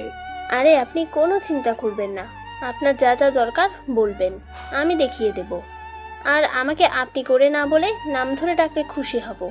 আমার নাম তনিমা, তনিমা বললেই খুশি হব। ও আচ্ছা, নাম ধরে রাখবো। তখনই স্বামী মানে আমার ছেলে কেঁদে উঠল। আর তনিমা বলল, এখানে একটা বাচ্চা কান্না করতেছে, কোথায়? আমি তাড়াতাড়ি গিয়ে স্বামীকে কোলে তুলে নিলাম, কিন্তু কান্না থামার কোনো নামগন্ধই নেই। এই বাচ্চাটা কার? কার বাচ্চা চুরি করে নিয়ে আসছেন? বলেন কার বাচ্চা, নইলে আমি কিন্তু লোকজন ডাকবো আর বলবো আপনি একটা বাচ্চা পাচারকারী। আমি বাচ্চা চুরি করতে যাব কেন? এটা আমার ছেলে, আর আমি ওর বাবা। আর আমি কোনো বাচ্চা পাচারকারী না, বুঝলেন? তাহলে বাচ্চার মা কোথায়? বাচ্চার মাকে তো দেখতে পাচ্ছি না। আমার ছেলের মা নেই, সে আমার ছেলেকে জন্ম দিতে গিয়ে মারা গেছে। এখন থেকে আমি ওর মা বাবা। ওহ, তা আগে বলবেন তো। আর বাচ্চাকেও এভাবে করলে নেয়? দেন, আমার কাছে দেন। তাই বলে তনিমা আমার কাছ থেকে বাচ্চাটা নিজের কাছে নিয়ে নিল। আর স্বামী কান্না থেমে গেল। আসলে বাচ্চারা মাতৃকোলে বেশি মানায়। আচ্ছা, আপনি ঘরটা গোছান, আমি আপনার ছেলেকে দেখছি। তাই বলে তনিমা স্বামীকে নিয়ে বাইরে চলে গেল। আর আমি ঘরটা গোছানো শুরু করলাম। ঘর গোছানো শেষ। আমি বাইরে গিয়ে দেখি স্বামী তনিমার কোলে আরামে ঘুমিয়ে আছে। দেখে খুব ভালো লাগলো, কারণ সারাটা দিন বাসের মধ্যে ভালোভাবে ঘুমাতে পারেনি। দেন স্বামীকে আমার কাছে দেন, রুমে শুয়ে দিয়ে আসি। আপনার কাছে দিলে আবার ঘুম ভেঙে যাবে, আমি নিয়ে যাচ্ছি, চলেন। তারপর তনিমা স্বামীকে বিছানায় রেখে চলে আসবে। তখন বলল, আচ্ছা, আপনার নামটাই তো জানা হলো না। আমার নাম আহনাফ হাসান, আমাকে আহনাফ বলে ডাকলেই হবে। ও আচ্ছা, দুপুরে আমাদের বাসায় খাইবেন। বাবা বলে গেছে যেন দুপুরের খাবার যেন আমাদের বাসায় খান। আমি শুধু মাথা নাড়িয়ে ইশারা করে হ্যাঁ বললাম। তারপর আমি নিজের ঘরে চলে আসলাম আর কিছু টুকটাক কাজ করে নিলাম। আসার সময় কিছু টাকা নিয়ে এসেছিলাম, এখন আপাতত এই টাকা দিয়ে চলতে হবে। আর কিছুদিনের মধ্যে একটা চাকরি জোগাড় করতে হবে। কিন্তু আমি চাকরি করতে গেলে স্বামীকে কে দেখবে? তারপর আমি দুপুরে সময় বসে আছি, তখনই তনিমা আমার কাছে খাবার নিয়ে আসলো আর স্বামীর জন্য ফিডারে করে দুধ নিয়ে আসলো। আপনি আবার কষ্ট করে নিয়ে আসলেন কেন? আমাকে বললে আমি গিয়ে নিয়ে আসতাম। তা কি করে হয়? আপনি তো আমাদের মেহমান, তাই আপনার ভালো মন্দ দেখার সব দায়িত্ব আমার। তারপর আমি তনিমার কাছ থেকে দুধের ফিডারটা নিয়ে স্বামীকে দুধ খাওয়াতে যাব। তখন তনিমা বলল, এসব কাজ আপনাদের না, এসব কাজ আমাদের, তাই আপনি খেয়ে নিন, আমি স্বামীকে দুধ খাওয়াচ্ছি। তারপর আমি দুপুরের খাবার খেতে লাগলাম আর তনিমা স্বামীকে কোলে তুলে খুব যত্ন করে খাওয়াতে লাগলো। মনে হচ্ছে স্বামী তার মায়ের কোলে দুধ খাচ্ছে, আর তনিমা মনে হচ্ছে তার নিজের ছেলেকে কোলে তুলে যত্ন করে দুধ খাওয়াচ্ছে। এইভাবে চলছিল আমাদের দিনগুলো। এখন আমার থেকে তনিমা স্বামীকে বেশি খেয়াল করে, খুব আদর করে স্বামীকে। স্বামী যেন তার নিজের মাকে পেয়েছে। আর তনিমা আমাকেও বেশ কেয়ার করে। আর হ্যাঁ, তনিমার মা বেঁচে নেই। তনিমার বাবা সারাদিন চায়ের দোকানে কাজ করে আর তনিমা সারাদিন স্বামীকে নিয়ে পড়ে থাকে। আমি কিছুদিন ধরে ভাবছি আমি একটা চাকরি করব, কারণ বাড়ি বসে থাকতে সবসময় ভালো লাগে না। আর এখন স্বামীকে নিয়ে বেশি চিন্তা করি না, কারণ স্বামীর দেখাশোনা করার জন্য তনিমা আছে। কারণ আমার থেকে তনিমা স্বামীকে বেশি দেখাশোনা করে। প্রায় সবসময় স্বামী তনিমার কাছে থাকে আর তনিমা কেমন যেন সবসময় আমাকে কেয়ার করে, সবসময় খোঁজ খবর নেয়, কখন কোনটা লাগবে সবকিছু তনিমা নিয়ে আসে। তারপর আমি কিছুদিনের মধ্যেই একটা চাকরি পাই আর পরশু চাকরিতে জয়েন করতে হবে। তনিমা শোনো, বলছি আমি একটা চাকরি পাইছি আর ভাবছি চাকরিটা করব, কিন্তু স্বামীকে দেখে রাখবে কে? তাই তুমি যদি স্বামীকে একটু দেখে রাখতে। তো আমাকে বলছেন কেন? যান না, চাকরি করেন। আর এতদিন স্বামীকে মনে হয় অন্য কেউ দেখে রাখছে, যে আজ আমাকে বলছে যে দেখে রাখতে। এতদিন অন্য মানুষ দেখে রাখছে, আমি না হয় এখন দেখে রাখবো। আসলে আমি কথাটা ওভাবে বলতে চাইনি। আমার থেকে তো তুমি ওকে বেশি দেখাশোনা করো, তাই তোমাকে একটু বললাম। এখন তো আমি সেই সকালে যাব আর ফিরতে সন্ধ্যা হয়ে যাবে, তাই বললাম আর কি। আপনি কোনো চিন্তা করবেন না, স্বামীকে আমি ভালোভাবে দেখে রাখবো। আর স্বামী তো আমারই ছেলে নাকি? কি বললে? স্বামী তোমার ছেলে মানে? কই, কখন বললাম? আমি তো বলছি সে তো আমার ছেলের মতোই। ও ঠিক আছে। কিছুদিন ধরে দেখছি তনিমা কেমন যে সবসময় মনে মনে কি সব বলে, আর কেমন সবসময় আর চোখে আমার দিকে তাকিয়ে থাকে। আমি বুঝতে পারছি তনিমা আমাকে ভালোবাসতে শুরু করেছে, কিন্তু এটা যে কোনোদিন সম্ভব না, কারণ আপনারা তো ভালোভাবেই সব জানেন, কিন্তু তনিমা তো আর জানে না। তবে আমি বুঝতে পারছি তনিমাকে ছাড়া স্বামীর লালন পালন করা সম্ভব না। আর তনিমা কেমন যেন স্বামীর নিজের ছেলের মতো দেখাশোনা করে। আর তনিমা মেয়েটা অনেক ভালো, কোনো অহংকার নেই তার মধ্যে। তারপর আমি অফিসে জয়েন করলাম। তনিমা এখন আমাকে প্রতিদিন সকালে সবকিছু গুছিয়ে দেয়। সকালে উঠে নাস্তা তৈরি করে দেবে, তারপর সন্ধ্যার পর নিজের স্বামীর মতো করে রাতের খাবার নিয়ে অপেক্ষা করে। কিন্তু তনিমা যা ভাবছে তা কোনোদিন হবার নয়। তনিমাকে আমার সবকিছু বলতে হবে, না হলে পরে অনেক বড় সমস্যা হতে পারে। তাই ভাবলাম তনিমাকে সবকিছু বলে দেব। আমি সকালে অফিসে যাচ্ছি, তখন তনিমার বাবা আমাকে ডাক দিল। আমি তনিমার বাবার কাছে গিয়ে সালাম দিলাম। তনিমার বাবা সালামের উত্তর নিয়ে বলল যেন রাতে তাদের সাথে একসাথে রাতের খাবার খায়, আর কিছু কথা আছে, তাই রাতে এক জায়গায় কথাটা বলবে। আমি এত কিছু না ভেবে অফিসে চলে আসলাম। অফিসে শেষ করে রাতে বাসায় ফিরলাম।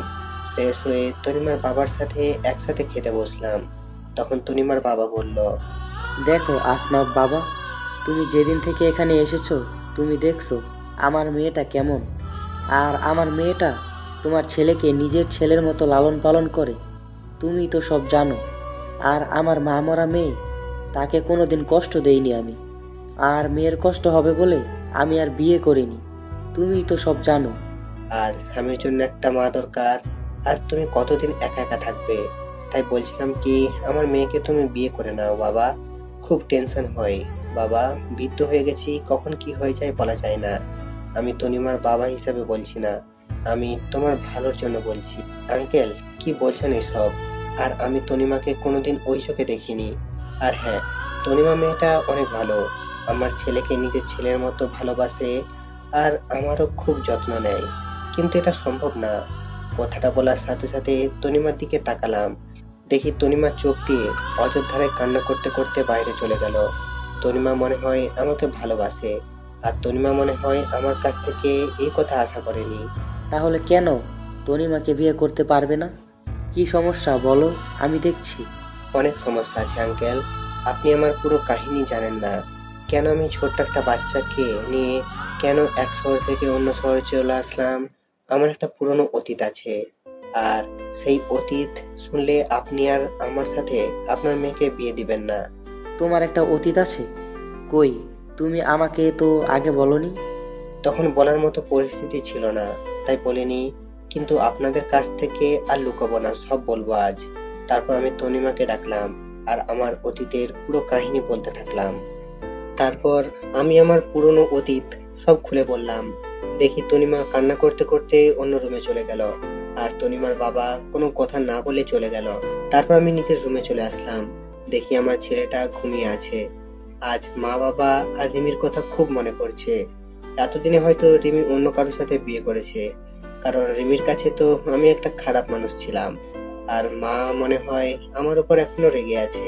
পুরনো কথা ভাবতে ভাবতে কখন যে স্বামীর পাশে ঘুমিয়ে পড়েছি নিজেই জানি না। পরের দিন সকালে উঠে ফ্রেশ হয়ে নিলাম, অফিসে যাওয়ার জন্য রেডি হচ্ছি। কিন্তু আজ তনিমা আমাকে নাস্তা করতে ডাকলো না, মানে আমার উপর রেগে আছে। কিন্তু আমি অফিসে গেলে স্বামীর কি হবে? স্বামীর বয়স 8 মাস, তাই তাকে একা রেখে যাওয়া যাবে না। প্রতিদিন তনিমা স্বামীকে তার কাছে নিজের মায়ের মতো দেখাশোনা করত। কিন্তু আজ কি হবে? আমি বিছানায় মাথা নিচু করে বসে আছি। তখনই তনিমা আসলো আর বলল, আপনি অফিসে চলে যান, আমি স্বামীকে দেখে রাখছি। আসলে কাল একটু দেরি করে ঘুমানোর জন্য সকালে উঠতে দেরি হয়ে গেল, তাই আপনার জন্য নাস্তা তৈরি করতে পারলাম না। কাল থেকে আবার তৈরি করে দেব। আমি তনিমার দিকে তাকিয়ে দেখি তনিমার চোখ মুখ ফুলে আছে, আর চোখটা কিছুটা লাল হয়ে আছে। মনে হয় সারা রাত কান্না করেছে। তনিমা, আমাকে তুমি ক্ষমা করে দাও তোমাদের কাছ থেকে আমার পুরনো অতীত লুকানোর জন্য। যদি সেদিন সবকিছু বলে দিতাম তাহলে আজ তোমাকে কষ্ট পেতে হতো না। কিন্তু কি করব বলো, আমি যে চাইলেও সবকিছু ভুলে যেতে পারবো না। আপনি কেন ক্ষমা চাইছেন? আর অন্যায় তো আমি করেছি। আমি আপনার সম্পর্কে সবকিছু না জেনে আপনাকে ভালোবেসেছি। আমি আর আপনাদের মধ্যে আসবো না, কিন্তু স্বামীকে আমার কাছ থেকে দূরে রাখবেন না। স্বামী আপনার ছেলে আমি কোনোদিন ভাবিনি, সবসময় নিজের ছেলে মনে করে এসেছি। প্লিজ স্বামীকে আমার কাছ থেকে দূরে সরিয়ে দেবেন না। আমার কথা শুনে তনিমার চোখ দিয়ে টপ টপ করে পানি পড়তে থাকলো। রিমির মধ্যে আর তনিমার মধ্যে কত পার্থক্য। রিমি নিজের সন্তানকে অমানুষ বলে গালাগালি করে, আর তনিমা স্বামীর কিছু না হওয়া সত্ত্বেও স্বামীর জন্য এত ভালোবাসা তার। আমি স্বামীর কাছে গিয়ে স্বামীর দুগালে দুটা চুমু দিয়ে স্বামীকে তনিমার কোলে তুলে দিয়ে চলে আসলাম অফিসে। এভাবে চলতে থাকলো আমার একাকিত্ব জীবন। এখন স্বামী হাঁটতে শিখে গেছে, আর সবসময় তনিমার সাথে সবসময় দুষ্টামি করে। তনিমা এখন আর আমার উপর তেমন অধিকার দেখায় না। হয়তো তনিমা বুঝে গেছে যে পাওয়ার নাই তা নিয়ে ভেবে লাভ নাই। আর তনিমা স্বামীকে সবসময় কাছে রাখে, খুব আদর করে স্বামীকে। একদিন অফিস থেকে বাসায় আসলাম, তখন তনিমা স্বামীকে আমার কাছে দিতে আসলো। আজ স্বামী আমাকে মা ডেকেছে জানেন? তনিমা, তুমি সব জানো, আমার প্রতি ঘটে যাওয়া সব ঘটনা। আর আমি চাই না স্বামী আপনাকে মা বলে ডাকুক, কারণ আপনি তো আর সারা জীবন আর স্বামীকে দেখাশোনা করবেন না। আজ না হয় কাল তোমার বিয়ে হয়ে যাবে, তখন আমি চাই না স্বামী তার মায়ের জন্য কান্না করুক। তাই তুমি ভবিষ্যতের কথা চিন্তা করে এখন মানিয়ে নিলে খুশি হতাম।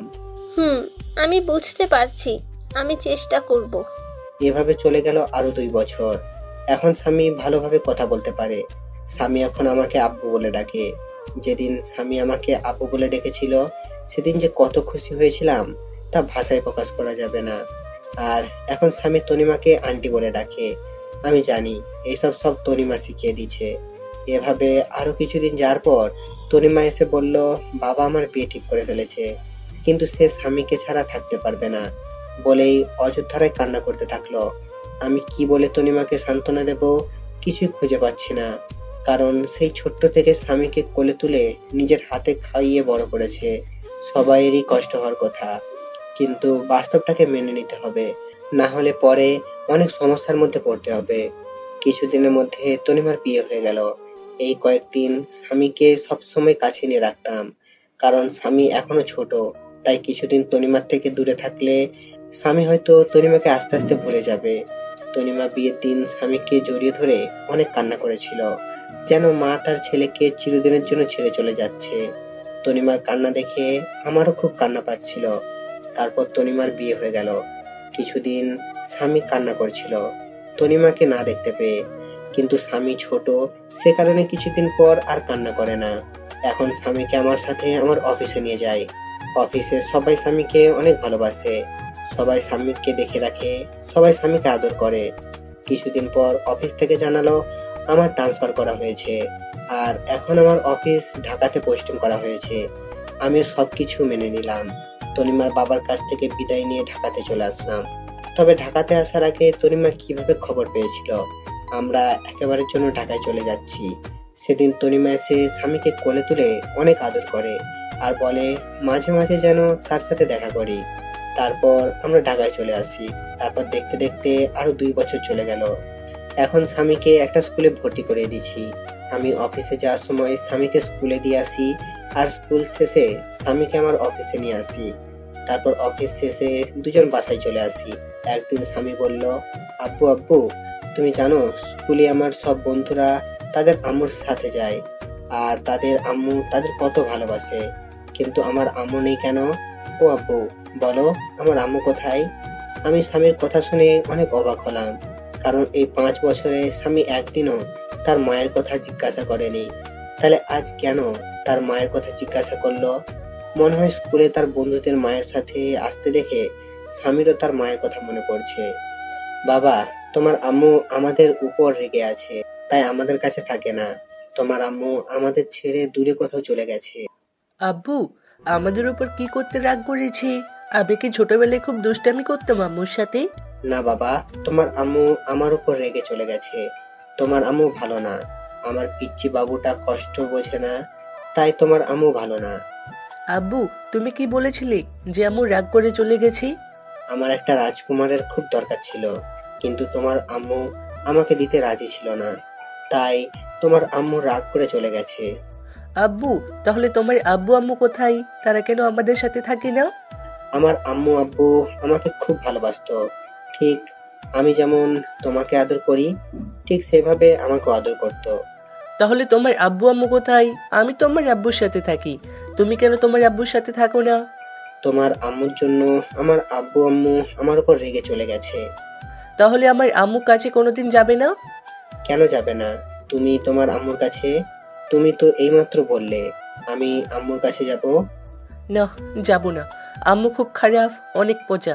আমার আম্মুর জন্য তোমার আম্মু আব্বু তোমার উপর রাগ করে চলে গেছে। পরে যদি আম্মুর জন্য তুমি যদি আমার উপর রেগে আমাকে ছেড়ে চলে যাও? না বাবা, তোমাকে ছেড়ে আমি কোথাও যাব না। আব্বু আমি তোমার আব্বু আম্মুর কাছে যাব। কেন তুমি আমার আম্মু আব্বুর কাছে যাবে কেন? আমি তোমার আব্বু আম্মুর কাছে গিয়ে মাপ চাইবো, যেন আমার আব্বুর উপর যেন আর রেগে না থাকে। না বাবা, তারা তোমার কথা শুনবে না। আমার ওপর আমার আম্মু অনেক রেগে আছে। না আব্বু আমি যাব, আর তোমার আম্মুর কাছে পা জড়িয়ে ধরে মাপ চাইবো, যেন তোমায় মাফ করে দেয়। আচ্ছা বাবা, তোমার পরীক্ষা শেষ হলে নিয়ে যাব, ঠিক আছে বাবা? ঠিক আছে আব্বু। তাই বলে স্বামী শুয়ে পড়ল। আমি ভাবতে থাকলাম, আমাকেও অনেক মা বাবাকে দেখতে ইচ্ছে করছে। অনেকদিন মা বাবাকে দেখিনি, তাই স্বামীর পরীক্ষা শেষ হলে কিছুদিনের জন্য আবার সেই নিজের চিরচেনা শহর যশোরে যাব। এতদিনে মনে হয় রিমি আর একটা বিয়ে করে স্বামীর সাথে সুখে শান্তিতে সংসার করছে। রিমি সুখে থাকলেই ভালো, আমি আর কারো প্রতি মায়ায় জন্মাতে দেব না। এক রিমিকে ভালোবেসে আমার জীবনটা শেষ করে দিয়েছে, আমার মা বাবার কাছ থেকে আলাদা করে দিয়েছে। আমি আর আমার ছেলের মাঝখানে অন্য কাউকে আসতে দেব না। তারপর পুরনো কথা ভাবতে ভাবতে কখন যে ঘুমিয়ে পড়েছি ঠিক খেয়াল নেই। তারপর সকালে ফ্রেশ হয়ে স্বামীকে তৈরি করে স্বামীর স্কুলে নামিয়ে দিয়ে আমি অফিসে চলে আসলাম। এভাবে দেখতে দেখতে স্বামীর পরীক্ষা শেষ হয়ে গেল, আর আমার অফিস কিছুদিনের জন্য ছুটি নিয়ে আমার নিজের শহরে যার জন্য ব্যাগপত্র গুছিয়ে নিলাম। পরের দিন রাত 12টার সময় ঢাকা টু যশোর 2টা টিকিট কিনে বাসে উঠে পড়লাম। আজ 5 বছর পর নিজের শহরে যাচ্ছি। মনের মধ্যে কেমন অন্যরকম একটা ভয় কাজ করছে। দীর্ঘ 6 ঘন্টা জার্নি করার পরে নিজের শহরে পৌঁছালাম। খুব ভালো লাগছে, অনেকদিন পর নিজের শহরে আসলাম। অনেক স্মৃতি জড়িয়ে আছে এই শহরের সাথে। তারপর একটা সিএনজি নিয়ে নিজের বাসার দিকে রওনা হলাম। 30 মিনিট পর আমার বাসার সামনে আসলাম। বাড়িটা এখনো আগের মতো রয়েছে, এখনো মনে হয় বাড়িতে চুনকাম করা হয়নি। আমি দরজার সামনে দাঁড়িয়ে কলিং বেল বাজালাম। কিছুক্ষণ পর দরজা খুলে গেল, আর আমার মা দরজা খুলে দিল। মা আমাকে দেখে আমার দিকে অবাক দৃষ্টিতে তাকিয়ে আছে। মা আমাকে দেখে অযথারায় কান্না করে দিল, আর আমাকে জড়িয়ে ধরে হাউমাউ করে কান্না করছে। আমিও 5 বছর পর মাকে দেখে আমিও কান্না করে দিলাম। আব্বু, তুমি কান্না করছো কেন? আর ইনি কি তোমার আম্মু? হঠাৎ করে স্বামীর ডাকে আমাদের হুঁশ ফিরল। মা আমাকে ছেড়ে দিয়ে বলল, আমার দাদু ভাই। আমি মাথা ঝাঁকিয়ে ইশারা করে বললাম হ্যাঁ। এবার মা নিচু হয়ে স্বামীর সাথে বসে পড়ল, আর সারা মুখে মা চুমু দিতে থাকলো, আর জড়িয়ে ধরে কান্না করতে থাকলো, আর বলল, বাবা আহনাফ, আমাকে ক্ষমা করে দে বাবা। তোকে না বুঝে অনেক কষ্ট করে অবহেলা করেছি বাবা, আমাকে তুই মাফ করে দে। মা, কি বলছো তুমি? ছেলের কাছে মা মাপ চাই? তুমি আমাকে মাফ করে দাও এই 5 বছর তোমাদের ছেড়ে দূরে থাকার জন্য। তুমি কাঁদছো কেন আব্বুর আম্মু? তুমি আমার আব্বুর উপরে এখনো রেগে আছো? আমার আব্বুকে তুমি মাফ করে দাও। না দাদু ভাই, তোমার আব্বুর ওপর আমার কোনো রাগ নেই, তবে অনেক অভিমান রয়েছে। 5 বছর আমার কথা তার একটিবারও মনে পড়েনি। খুব অভিমান তোমার আব্বুর উপর। আমার উপরে কি রাগ আর অভিমান করে আছো তুমি? যদি রাগ করে থাকো তাহলে আব্বুর মতো আমাকেও মাফ করে দাও। না দাদু ভাই, তোমার উপর কোনো রাগ বা অভিমান নেই। তুমি তো আমার সোনা দাদু ভাই। তাহলে আজ থেকে আমি তোমাকে কি বলে ডাকবো? আমাকে দাদু ভাই বলে ডাকবে, কেমন? আচ্ছা দাদু ভাই, তাই বলবো। তারপর আমরা বাসার ভিতরে ঢুকে গেলাম। বাসাটা ঠিক আগের মতোই আছে, কিছু পরিবর্তন হয়নি, শুধু অবহেলাটা নেই। তারপর ব্যাগপত্র নিয়ে আমি আর স্বামী উপরে উঠে রুমে প্রবেশ করলাম। আর তখন আমি বেশ অবাক হলাম, মানে প্রচন্ড অবাক হলাম, কারণ আমি কোনোদিনই ভাবতে পারিনি রিমি এখানে থাকবে। হ্যাঁ, রিমি। দেখি বিছানায় বসে আছে, অন্যদিক ফিরে। আমরা এসেছি হয়তো এখনো জানে না, কিন্তু রিমি এ বাড়িতে কেন?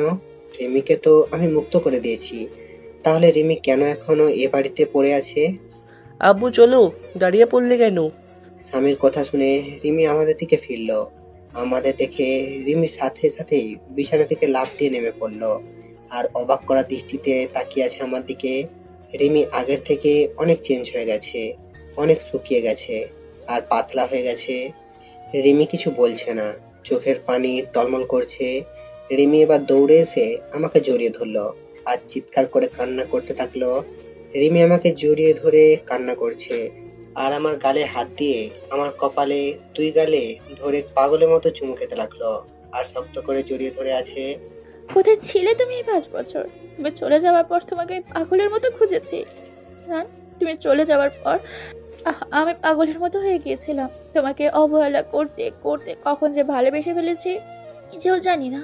তো আমাকে কি না বলতে দিয়ে আমাকে ছেড়ে চলে গেলে? খুব ভালোবাসি তোমাকে, প্লিজ আমাকে আর ছেড়ে যেও না। আমি রিমিকে এক ঝটকায় সরিয়ে দিলাম, আর বললাম, কে আপনি? আর আমাকে এভাবে জড়িয়ে ধরে কান্না করছেন কেন? আর কি সব ভালোবাসার কথা বলছেন? আমি কাউকে ভালোবাসতাম, এখন আর কাউকে ভালোবাসি না। রিমি আমার কথা শুনে যেন মনে হলো রিমির মাথায় যেন আকাশ ভেঙে পড়লো। রিমি আমার দিকে করুণ দৃষ্টিতে তাকিয়ে আছে।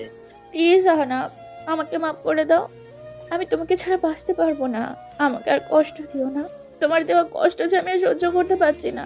প্রতিদিন রাতে তোমার কথা ভেবে অনেক কান্না করতাম। তুমি আসবে বলে প্রতিদিন তোমার পথের দিকে চেয়ে থাকতাম। তুমি আসবে আর আমাকে তোমার বুকে জড়িয়ে ধরে রাখবে। প্লিজ আমাকে মাফ করে দাও। আমি আর কষ্ট সহ্য করতে পারছি না। হাসালে, তুমি আমাকে ভালোবাসো তাই না? কোথায় ছিল তোমার এত ভালোবাসা যেদিন তোমাকে একবার দেখার জন্য টানা 2 বছর তোমার পিছনে পড়েছিলাম? কোথায় ছিল তোমার ভালোবাসা যেদিন আমি ভালোবাসার নামে শুধু অবহেলা পেয়েছি? তোমার কাছে প্রতিদিন মাপ চাইতাম আমার একটা মাত্র অন্যায়ের জন্য, কিন্তু আমি কি পেয়েছি? শুধু কিছু সুন্দর সুন্দর গালাগালি আর মায়ের অবহেলা। তুমি কি জানো আপনজনের অবহেলা কত কষ্টকর, কতটা অসহ্য, যা আমাকে ভিতর থেকে একদম শেষ করে দিয়েছে। তাই আমি আর কখনো অবহেলা সহ্য করতে পারবো না। আর কারো প্রতি আমার কোনো টান নেই বা ভালোবাসা নেই। এখন শুধু আমি আমার ছেলেকে নিয়ে বাঁচতে চাই। আমার পুরো পৃথিবী জুড়ে এখন শুধু আমার ছেলে রয়েছে, আর আমি কাউকে আমার পৃথিবীতে প্রবেশ করতে দেব না। রিমি এবার নিচে তাকিয়ে দেখে স্বামী দাঁড়িয়ে আছে। রিমি স্বামীকে দেখে আরো জোরে কান্না করা শুরু করে দিল। আর রিমি হাঁটু ভাঁজ করে স্বামীর সামনে গিয়ে বসে পড়ল আর জড়িয়ে ধরলো স্বামীকে। স্বামী জড়িয়ে ধরে কান্না করতে থাকলো আর দুই গালে চুমু খেলো। রিমির এমন ঢঙের ভালোবাসা দেখে আমার রাগটা চরমে উঠে গেল। রিমির যেসব বলা কথা হঠাৎ করে মনে পড়ে গেল। আমি রিমির কাছ থেকে স্বামীকে সরিয়ে নিয়ে স্বামীকে কোলে তুলে নিলাম। কি করছেন আপনি? আমার ছেলেকে এভাবে জড়িয়ে ধরেছেন কেন? আর ওকে এভাবে চুমু দিচ্ছেন কেন? কোনো অধিকার নেই আমার ছেলের ওপর। কেন আমার ছেলেকে আমি জড়িয়ে ধরবো? তাদের অধিকারের কি আছে এখানে? তোমার ছেলে তাই না? কেউ একজন বলেছিল কোনো অমানুষের বাচ্চা আমার বাচ্চা হতে পারে না, তাই তাকে নষ্ট করে দিতে চেয়েছিল। আর আমি আমার ছেলে তো একটা অমানুষ, আর আমাদের মতো অমানুষকে আপনি নিজের ছেলে বলে দাবি করছেন? শুনে রাখুন, স্বামী শুধু আমার ছেলে, আর কারো নয়। কেউ যদি আমার ছেলেকে আমার কাছ থেকে নিতে আসে তাহলে আমার থেকে কেউ খারাপ হবে না। এই বলে আমি ব্যাগপত্র নিয়ে স্বামীকে নিয়ে আমি আগে যেই রুমে থাকতাম সেই রুমে চলে আসলাম। রুমটা ঠিক আগের মতোই আছে। মনে হয় প্রতিদিন কেউ রুমটা নিজের মতো করে গুছিয়ে রাখতো। আর এদিকে রিমি কান্না করতে করতে নিচে নেমে সোজা মাকে জড়িয়ে ধরে কান্না করতে থাকলো। কি হয়েছে রিমি, কান্না করছো কেন? হ্যাঁ, আমি কি এতটাই খারাপ যে তোমার ছেলে আমাকে এতটা ঘৃণা করে? এমনকি আমার ছেলেকে আমি একটু জড়িয়ে ধরেছি বলে তোমার ছেলে বলল আমার ছেলের উপর নাকি আমার অধিকারই নেই। তুমি বলো মা, আমার ছেলেকে আমি আদর করব না তো কে আদর করবে? আর তোমার ছেলে বলল আমি যেন আমার ছেলেকে স্পর্শ না করে। আহানাফ মনে হয় আগের কথা কিছু ভুলতে পারেনি, এখনও মনে হয় তোর উপর রেগে আছে, তাই হয়তো তোর সাথে এমন ব্যবহার করছে। যখন তোর প্রতি রাগ কমে যাবে তখন দেখবি আস্তে আস্তে সব ঠিক হয়ে যাবে। তুই শুধু আমার ছেলেকে ভালোবেসে যাবি, দেখবি একদিন সব কিছু ভুলে তোর কাছে ফিরে আসবে। তারপর আমি রুমে এসে কাপড় চেঞ্জ করে ফ্রেশ হয়ে নিলাম। তারপর একটু রেস্ট নিয়ে নিচে আসলাম দুপুরের খাবার খেতে। মা, বাবা এখন আসেনি অফিস থেকে? এখনই চলে আসবে, আমি ফোন করে সব বলে দিয়েছি, এখনই চলে আসবে। তুই খেতে বস। আর দাদু ভাই, তুমি আমার কাছে আসো, আজ খুব ভালো লাগছে। আজ অনেক দিন পর একসাথে এক টেবিলে খেতে বসলাম।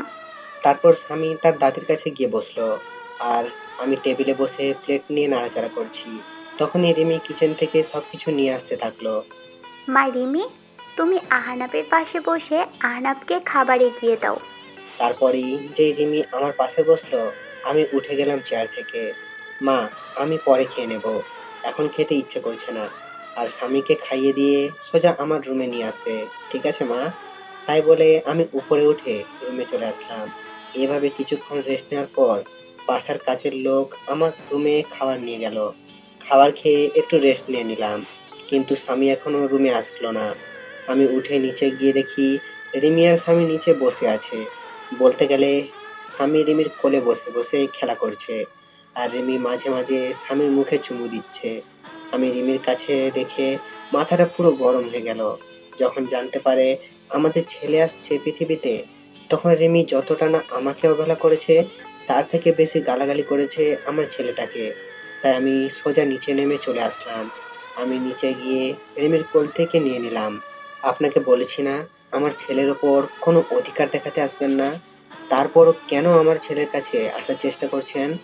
আর আমি চাই না কোনো জানোয়ারের বাচ্চা আমার কাছে আসুক। তাই বলে আমি ওখান থেকে স্বামীকে নিয়ে চলে আসলাম। সিঁড়ি বেয়ে উঠতে যাবো, তখনই দেখি মা পিছন থেকে দাঁড়িয়ে এতক্ষণ সব শুনছিল। মায়ের মুখটা কেমন মলিন হয়ে আছে, আর এদিকে রিমি অযোধ্যারায় কান্না করতে থাকলো। রুমে এসে একটু রেস্ট নেওয়ার পর কেউ আমার নাম ধরে চিল্লাতে চিল্লাতে উপরে উঠে আসছে। আমি বাইরে আসতে দেখি বাবা আমার নাম ধরে চিল্লাচ্ছে। আমি গিয়ে বাবাকে জড়িয়ে ধরলাম আর ভালো মন্দ জিজ্ঞাসা করে বাবাকে রুমে নিয়ে গেলাম। বাবা, তোমার দাদা ভাই আমার ছেলে স্বামী। বাবা স্বামীকে দেখে কোলে তুলে আদর করতে লাগলো। তারপর বাবার সাথে কিছুক্ষণ কথা বলে বাবা চলে গেল। তারপর আমি আর স্বামী একটু ঘুমিয়ে বিকেলে উঠে একটু বাইরে হাঁটতে বের হলাম। অনেকদিন পর এই এলাকাতে আসলাম, কিছু চেনা পরিচিত মানুষের সাথে কথা বলে রাতে বাসায় আসলাম। আমি আর স্বামী রুমে বসে আছি, তখন রিমি রুমে আসলো। চলেন, রাতের খাবার খেয়ে নেবেন, সবাই নিচে অপেক্ষা করছে। আমি খাবো না, আর আমার খাওয়া নিয়ে তোমাকে চিন্তা করতে মানা করেছি না? আর এর আগে 1 বছর যখন আমার খাওয়ার কথা নিয়ে ভাবনি, এখনো না ভাবলে চলবে। আমি আগে যেরকম ভাবে বাইরে খেতাম, এখনো বাইরে বাইরে খাবো। আপনি শুধু মাকে বলবেন স্বামীর খাবারটা যেন উপরে দিয়ে যায়। রিমি আর কিছু না বলে কান্না করতে করতে চলে গেল। কাঁদুক, তাতে আমার কি? আমিও অনেক কান্না করেছি, কেউ দেখেনি আমার কান্না। কিছুক্ষণ পর মা রুমে আসলো। বাবা আহানাব, তুই কি এখনো আমাদের উপর রাগ করে আছিস বাবা? যদি এখনো রাগ করে থাকিস তাহলে মাফ করে দে বাবা। আমরা সবাই নিজেদের ভুল বুঝতে পেরেছি। চল বাবা, একসাথে খেয়ে নি। না মা, আমার কিছু খেতে ইচ্ছে করছে না। আর তাছাড়া আমার বাইরের খাবার খেয়ে অভ্যাস হয়ে গেছে, তাই বাসার খাবার না খেলেও চলবে। তুমি স্বামীকে নিয়ে খাবার খাইয়ে দাও, আমি রুমে বসে আছি। মা আর কোনো কথা না বলে স্বামীকে নিয়ে চলে গেল। যাওয়ার সময় দেখলাম মায়ের চোখে হালকা পানি টলমল করছে। খুব কষ্ট হলো মায়ের চোখে পানি দেখে। মা কোনো দোষ করেনি, রিমির জন্যই তো মা আমাকে অবহেলা করতো। না, মাকে আর কষ্ট দেব না।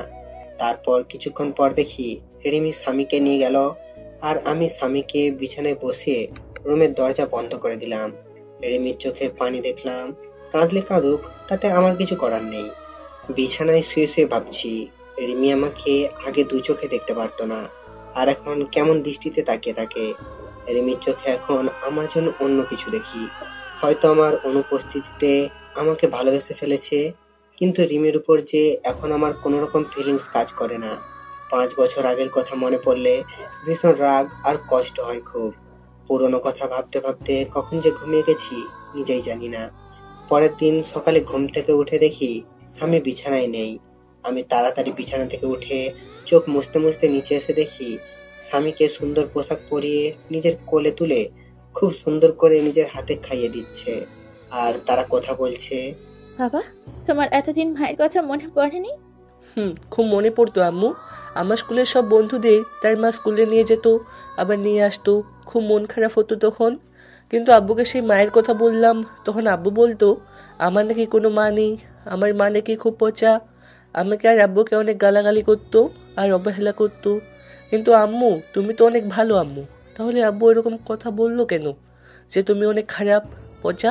স্বামীর কথা শুনে রিমির মুখটা মুহূর্তের মধ্যেই ফ্যাকাশ হয়ে গেল, কারণ সে নিজেই তো তার ছেলেকে আর আহনাফকে অনেক গালাগালি করে আর অনেক খারাপ ভাষায় কথা বলেছে। ভাবতেই চোখ দিয়ে 2 ফোঁটা নোনা জল বের হলো।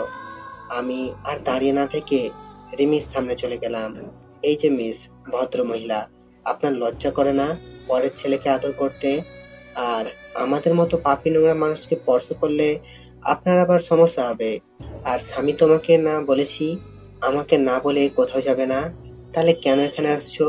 আর আমি বলেছি না তোমার আম্মু নেই, তাহলে কেন এই মহিলাকে আম্মু বলছো?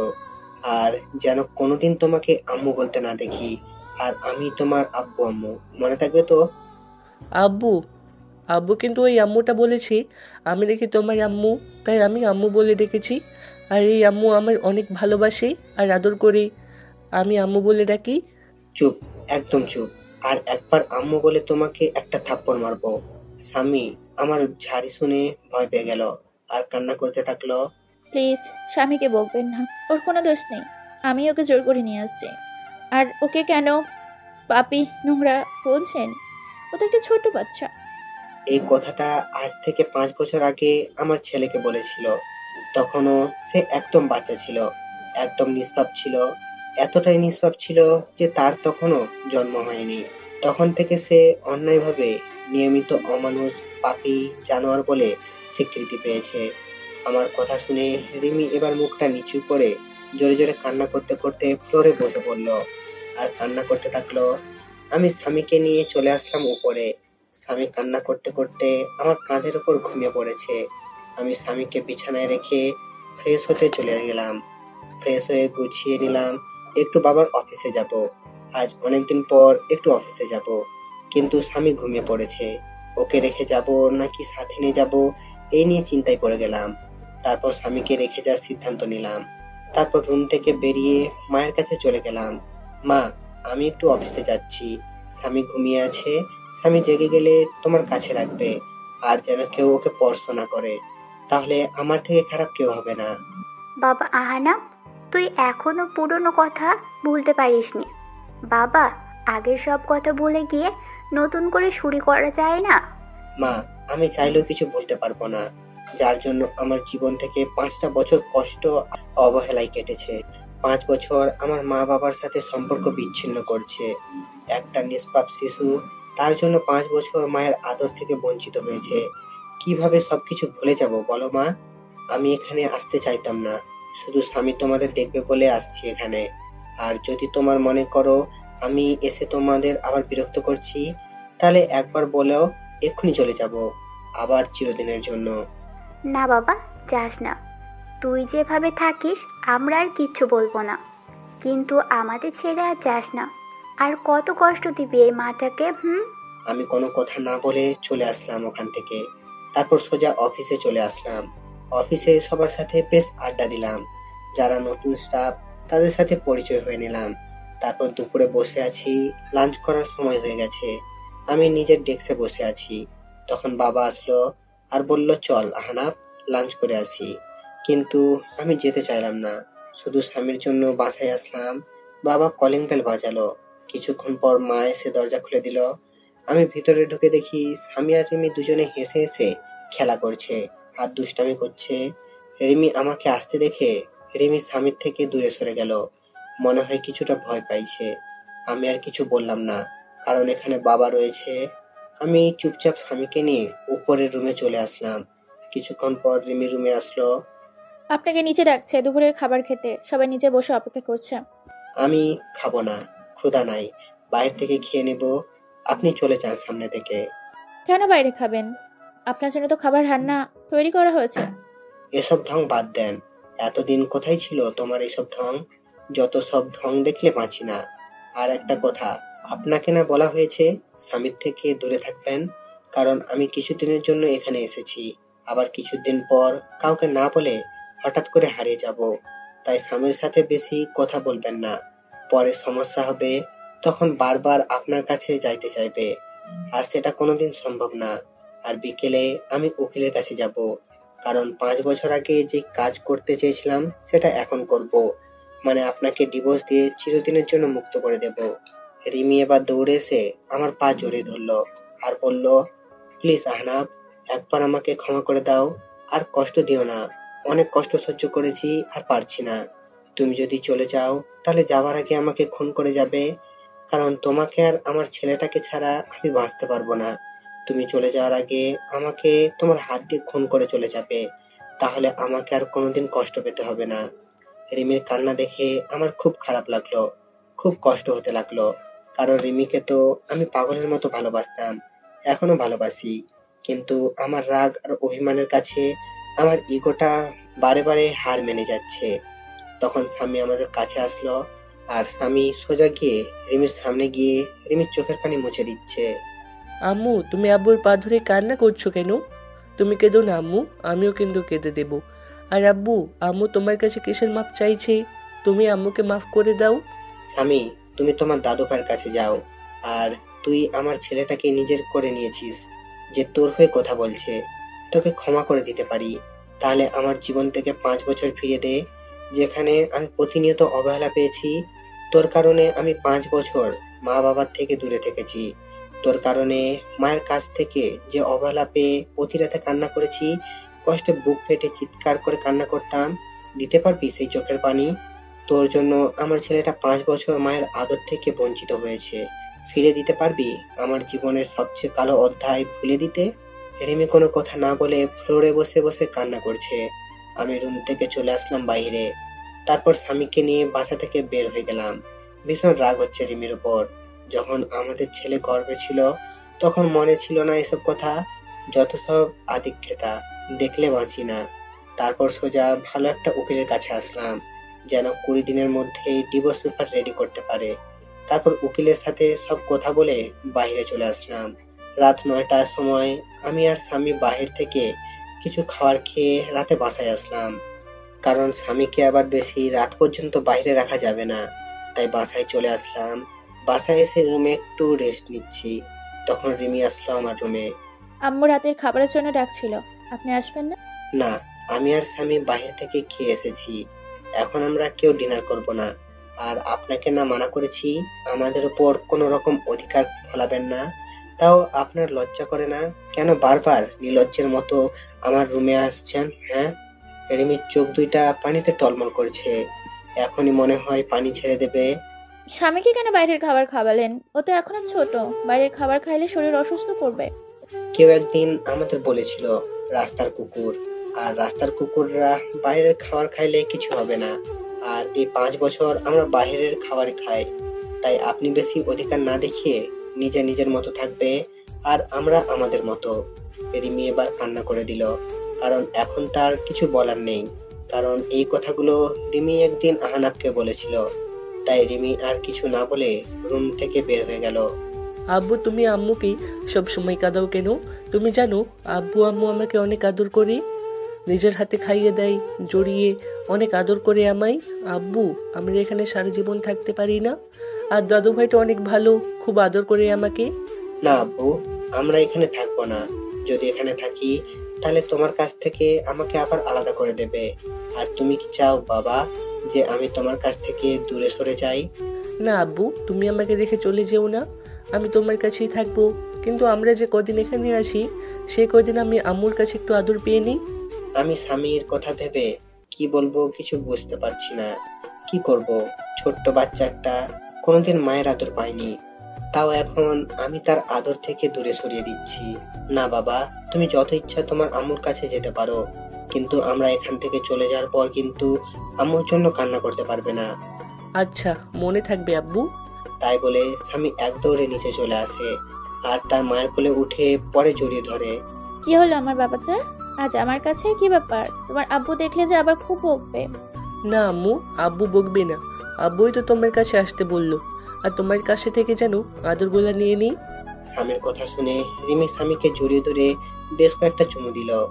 আমাকে একটু তোমার হাতে খাইয়ে দিবা?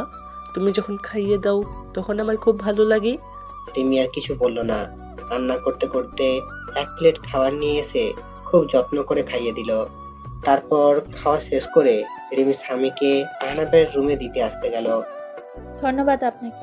হঠাৎ কিসের জন্য ধন্যবাদ বলছেন? এই যে স্বামীকে আমার কাছে পাঠালেন তাই। আমার কোনো ইচ্ছা নেই আমার ছেলেকে আপনার কাছে পাঠাবো। স্বামী জেদ ধরছিল, আর আমরা আর 20 দিন এখানে আছি, তাই স্বামী যেন সবসময় হাসি খুশি থাকে, সেই জন্য আপনার কাছে পাঠাইছি। আপনি যে আবার অন্য কিছু ভাববেন না। আর 20 দিন পর আবার আমরা চলে যাব। আর আমি উকিলের কাছে গিয়েছিলাম, বলেছে 20 দিনের মধ্যে ডিভোর্স পেপার রেডি হয়ে যাবে। প্লিজ আপনি চলে যাবেন না। আমি কি স্বামীকে ছাড়া থাকতে পারবো না? দরকার হলে আমি স্বামীর আশেপাশেও যাব না, তবু আপনি চলে যাবেন না? খুব কষ্টে কাটিয়েছি 5টা বছর, প্রতিটা রাতে আপনার জন্য কান্না করেছি, আর সব সময় দোয়া করেছি যেন আপনি আর আমার ছেলে সুস্থ থাকে। আমি আর কোনো প্রকার অধিকার দেখাবো না, তবু আমাকে ছেড়ে চলে যাবেন না। আমি আর কোনো কথা না বলে ছাদে চলে আসলাম। এসে রিমির বলা কথাগুলো ভাবছি আর সিগারেট টানছি। তারপর রুমে এসে দেখি স্বামী ঘুমিয়ে পড়েছে। রিমি স্বামীর পাশে শুয়ে স্বামীর মাথায় হাত বুলিয়ে দিচ্ছে।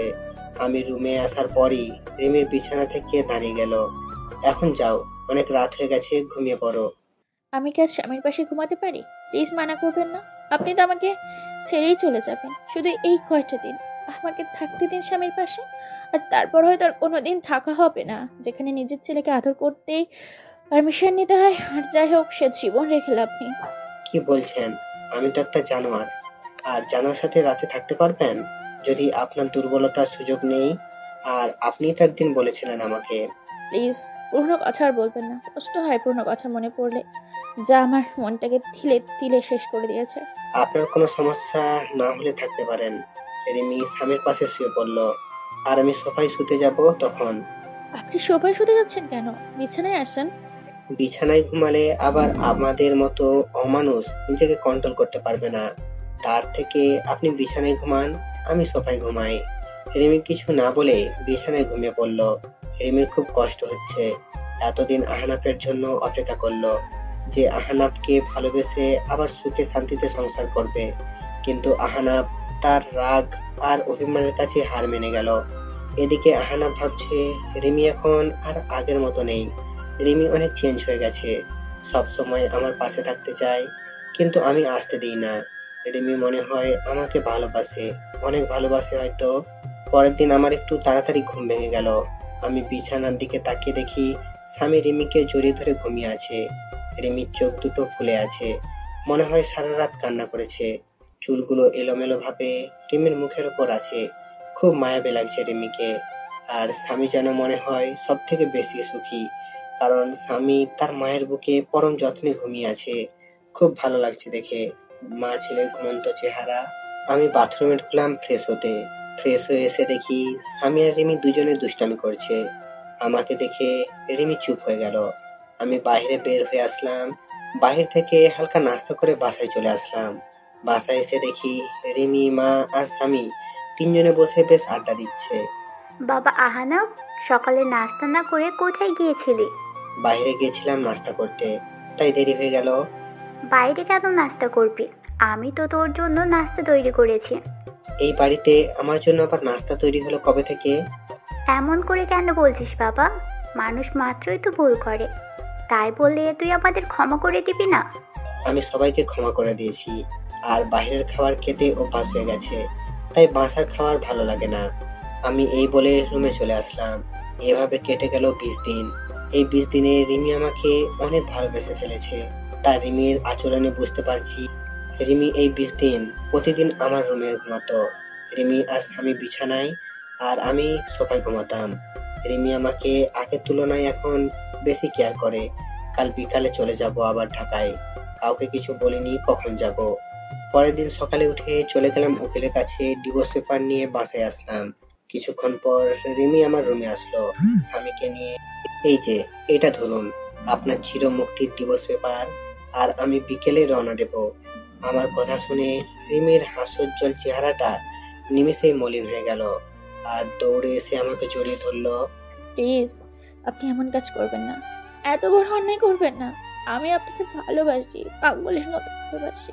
প্লিজ আমাকে ছেড়ে চলে যাবেন না। দরকার হলে আমাকে নিয়ে চলেন, অন্তত স্বামীর জন্য আমাকে সাথে করে নিয়ে চলেন। না, তা কোনোদিন সম্ভব না, কারণ আমার মনে যে ভালোবাসা ছিল তা অবহেলায় পরিপূর্ণ হয়ে গেছে। এখন আর চাইলেও সে অবহেলাকে মুছে ফেলা যাবে না। আমি আপনার পায়ে পড়ি, আমাকে রেখে যাবেন না। খুব ভালোবাসি আপনাকে। স্বামীকে আমার কাছ থেকে দূরে সরিয়ে নেবেন না। আর আপনি যদি আমাকে ছেড়ে চলে যান, তাহলে আপনি যদি কোনোদিন ফিরে আসেন, তাহলে সেদিন শুনবেন রিমি এই পৃথিবীতে আর কোনো হতভাগা মা থাকে না। চিরদিনের জন্য চলে যাবেন না ফেরার দেশে, তখন কেউ বিরক্ত করবে না। রিমির এমন কান্না দেখে আমার বুকের ভেতর ভীষণ ব্যথা অনুভব করলাম। রিমি পাগলের মতো আমার পা ধরে কান্না করতে লাগলো। আমি রিমির থেকে ছাড়িয়ে ছাদে চলে আসলাম আর ভাবতে থাকলাম এখন আমি কি করব। একদিকে রিমির ভালোবাসা, অন্যদিকে মা বাবা আর স্বামীকে তার মায়ের থেকে বঞ্চিত করা। কি করব কিছুই ভেবে পাচ্ছি না। আর যদি রিমি সত্যি সত্যি কিছু করে ফেলে, তখন স্বামীকে কি উত্তর দেব? সারা জীবন স্বামীর কাছে অপরাধী হয়ে থাকবো। আমি আর কিছু ভাবতে পারছি না। ব্যাগপত্র গুছিয়ে নিয়ে বাস স্ট্যান্ডে চলে আসলাম। আসার সময় মা আর রিমি পাগলের মতো কান্না করছিল। কাউকে ছেড়ে আসতে ইচ্ছে করছিল না। বাসের জন্য বাস স্ট্যান্ডে বসে আছি, তখন হঠাৎ করে ফোনটা বেজে উঠল। হাতে ফোন নিয়ে দেখি বাবার নাম্বার। আমি ফোন রিসিভ করলাম। তারপর বাবা যা বলল সেটা শোনার জন্য আমি কোনোদিন আশা করিনি। বাবা আহনাফ, তুই যেখানে থাকিস তাড়াতাড়ি হাসপাতালে চলে আয়। কেন বাবা, কি হয়েছে? মায়ের কি কোনো কিছু হয়েছে? না, তুই চলে যাওয়ায় রিমি পাগলের মতো চিৎকার করে কান্না করছিল। তারপর রিমি দৌড়িয়ে তার রুমে গিয়ে দরজা আটকিয়ে দেয়। রিমি আত্মহত্যা করার চেষ্টা করেছিল। তুই তাড়াতাড়ি হাসপাতালে চলে আয়। তাই বলে বাবা ফোন কেটে দিল। আমি বাবার কথা শুনে বাস স্ট্যান্ডে একটা বেঞ্চে বসে পড়লাম। রিমি সেদিন বলেছিল যে আমি যদি চলে যাই তাহলে সে এই পৃথিবী থেকে চিরদিনের জন্য চলে যাবে, কিন্তু আমি রিমির কথা বেশি একটা গুরুত্ব দেইনি। রিমির কথা ভাবতে ভাবতে চোখ দিয়ে কয়েক ফোঁটা পানি বের হলো। আমি তাড়াতাড়ি ব্যাগ নিয়ে আমি আর স্বামী সোজা হাসপাতালে চলে আসলাম। হাসপাতালে এসে দেখি মা আর বাবা বসে আছে। আমি যাওয়া মাত্রই মা আমাকে একটা ঠাস করে চড় মারলো। তোর জন্য মেয়েটা আর কত কষ্ট পাবে। তুই এত পাষাণ কিভাবে হলি? এখন তোকে আমার ছেলে বলতেও ঘৃণা করছে। একজন মায়ের কাছ থেকে তুই তার বাচ্চা নিয়ে দূরে চলে গেছিস। তুই জানিস এটা কোনো মা সহ্য করতে পারবে না। মেয়েটা প্রতি রাতেই তোর জন্য কত কান্না করেছে জানিস। প্রতিদিন আমাকে জড়িয়ে প্রচুর কান্না করতো আর বলতো, মা তুমি আমার ছেলে আর স্বামীকে ফিরিয়ে দিতে। কিন্তু আমি কিছু বলতে পারতাম না। আজ যদি আমার মেয়েটার কিছু হয়ে যায় তাহলে চিরদিনের জন্য আমাকেও হারাতে হবে। আমি মায়ের কথা শুনে মাথা নিচু করে কান্না করেছি। প্রচুর কষ্ট হচ্ছে রিমির এই অবস্থা দেখে। আজ যদি রিমির কিছু হয়ে যায় তাহলে আমি সারা জীবন নিজেকে ক্ষমা করতে পারবো না। আর স্বামীকে কি বলবো? আমার জন্যই তো এই পৃথিবী থেকে চলে গেছে। খুব কান্না পাচ্ছে। বাবাকে জড়িয়ে ধরে কান্না করতে থাকলাম। কিছুক্ষণ পর ডাক্তার রুম থেকে বের হয়ে আসলো। আমি দৌড়ে ডাক্তারের কাছে গেলাম। ডাক্তার, আমার রিমি এখন কিরকম আছে? কি হলো ডাক্তার সাহেব? কিছু বলছেন না কেন? কি হয়েছে আমার রিমির? দেখুন, আমরা আমাদের বেশ চেষ্টা করেছি, কিন্তু জ্ঞান না ফেরা পর্যন্ত কিছুই বলতে পারছি না। আমি কি একটু দেখা করতে পারি রিমির সাথে? না, এখন দেখা করা সম্ভব না। জ্ঞান ফিরলে কেবিনে দেয়া হলো, তখন দেখা করতে পারবে। আমি স্বামীকে জড়িয়ে ধরে কান্না করে দিলাম। আমি যদি রিমিকে মেনে নিতাম তাহলে আজ এই দিনটা দেখতে হতো না। আজ আমি আমার অভিমান আর ইগোর জন্য রিমিকে চিরতরে হারিয়ে ফেলবো। না, এ হতে পারে না। রিমি আমাকে ছেড়ে চলে যেতে পারে না। আমি আস্তে আস্তে মায়ের কাছে গেলাম। মায়ের সামনে হাঁটু গেড়ে বসে পড়লাম। মা, আমাকে তুমি ক্ষমা করে দাও। আজ আমার জন্য রিমির এই অবস্থা। খুব কষ্ট হচ্ছে মা। মা, তুমি রিমিকে বলো তোমার স্বামী তোমার কাছে চলে এসেছে। তুমি রিমিকে উঠতে বলো মা। মা আমার মাথায় হাত বুলিয়ে দিয়ে বলল, কিছু হবে না রিমির, দেখিস সব ঠিক হয়ে যাবে। এভাবে কান্না করিস না, শক্ত হ বাবা। 17 ঘন্টা পর রিমির জ্ঞান ফিরল আর রিমিকে পাশের একটা কেবিনে শিফট করলো। তারপর ডাক্তার সাহেব আমাদের একজন একজন করে দেখা করতে গেল। প্রথমে মা দেখা করতে গেল। কিছুক্ষণ পর বাবা বের হয়ে আসলো। তারপর আমি আর স্বামী গেলাম রিমির কাছে। রিমি আমাকে দেখে মুখ অন্যদিকে ঘুরিয়ে নিল। আমি গিয়ে রিমির একটা হাত আমার হাতের মুঠোর মধ্যে শক্ত করে ধরে বললাম, তুমি চিরদিনের জন্য চলে যেতে চাইছিলে, তাই না? তুমি চলে গেলে তোমার ছেলের মা হবে কে? তোমার ছেলেকে আদর করবে কে? তুমি চলে গেলে স্বামী মা বলে কাকে ডাকবে? তুমি চলে গেলে এই অমানুষকে মানুষ করবে কে? আমাদের কথা একবারও ভাবলে না তুমি। তুমি চলে গেলে আমার মা বাবাকে কে দেখে রাখবে? একবার আমাদের কথা ভাবলে না তুমি? আমি চলে গেলে কারোর কি চায় আসে? ছেলে থাকতে ছেলেকে ঠিকভাবে কাছে টানতে পারি না। স্বামী থাকতে আমি একজন স্বামী হারা। তাই আমি আর বাঁচতে চাই না। তুমি জানো, তুমি যেদিন আমার দুধের বাচ্চাকে নিয়ে চলে গেছিলে সেই দিন আমি মরে যেতে ইচ্ছে করছিল। আমি আমার নিজের গর্ভের ছেলেকে গালাগালি করেছি, প্রতিটার হাতে কান্না করেছি যে আমি একজন মা হয়ে কিভাবে তার সন্তানকে অবহেলা করেছি। তাই আমি আর বেঁচে থাকতে চাই না, যেখানে সব থাকতেও আমি একজন হতভাগী। এই যে তোমার স্বামী আর তোমার ছেলে তোমার কাছে ফিরে এসেছে, আর কোনোদিন তোমাকে ছেড়ে যাবে না। আর তোমার কাছ থেকে তোমার ছেলেকে আলাদা করব না। এখন থেকে এই দুটো অমানুষকে মানুষ করার দায়িত্ব তোমাকে দিলাম। কি পারবে না মানুষ করতে? এই একদম আমার স্বামী আর ছেলেকে অমানুষ বলবে না। আর একবার যদি ওই কথাটা বলো তাহলে দেখিও আমি তোমাকে মার্ডার করে দিব। ওকে মহারানী, আর বলবো না। কিন্তু একটা বিষয় আমাকে খুব ভাবাচ্ছে। কি বিষয়ে ভাবছো তুমি দেখি? আমার স্বামীটা কি নিয়ে এত চিন্তা করছে? বিষয়টা হলো, তুমি কি খেয়ে আত্মহত্যা করতে গেছিলে যে বেঁচে গেলে? শুনলাম নাকি ফিনাইল খেয়েছিলে। ফিনাইল খাইলে কেউ মরে নাকি? বাথরুমের হারপিক খাইলে মনে হয় এত সময় সোজা উপরে উঠে যেতে। আচ্ছা সমস্যা নেই, এবার থেকে আত্মহত্যা করতে চাইলে আমাকে বলবে, আমি হারপিক নিয়ে আসবো। কুত্তা, তুই আমাকে নিয়ে মজা করছিস? আজ দাঁড়া, তোকে আমি মেরে ফেলবো। তারপর রিমিকে আমি জড়িয়ে ধরলাম আর রিমি আমাকে শক্ত করে জড়িয়ে আমার বুকে মাথা রাখলো।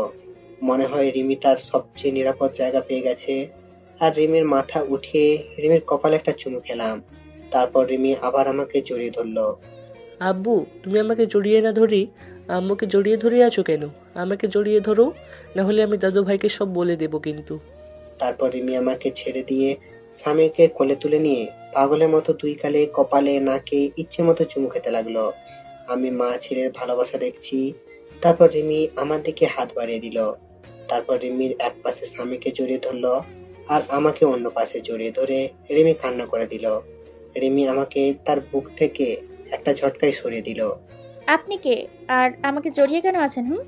বলেন কে আপনি, যে আমার ছেলেকে জড়িয়ে ধরে আছেন কেন? কি বলছো এসব? ফান করো না তো। আজ প্রথম আমি আমার বউকে জড়িয়ে ধরলাম, আর তুমি আমাকে সরিয়ে দিলে কেন? জড়িয়ে ধরতে পারি, তবে একটা শর্ত আছে। শর্তটা মানতে পারলে অনেকগুলো পাপ্পি দেব। নিজের বউকে জড়িয়ে ধরতে আবার শর্ত লাগে নাকি? আমাকে জড়িয়ে ধরতে হলে একটা শর্ত মানতে হবে। বলেন মহারানী, কি শর্ত আপনার?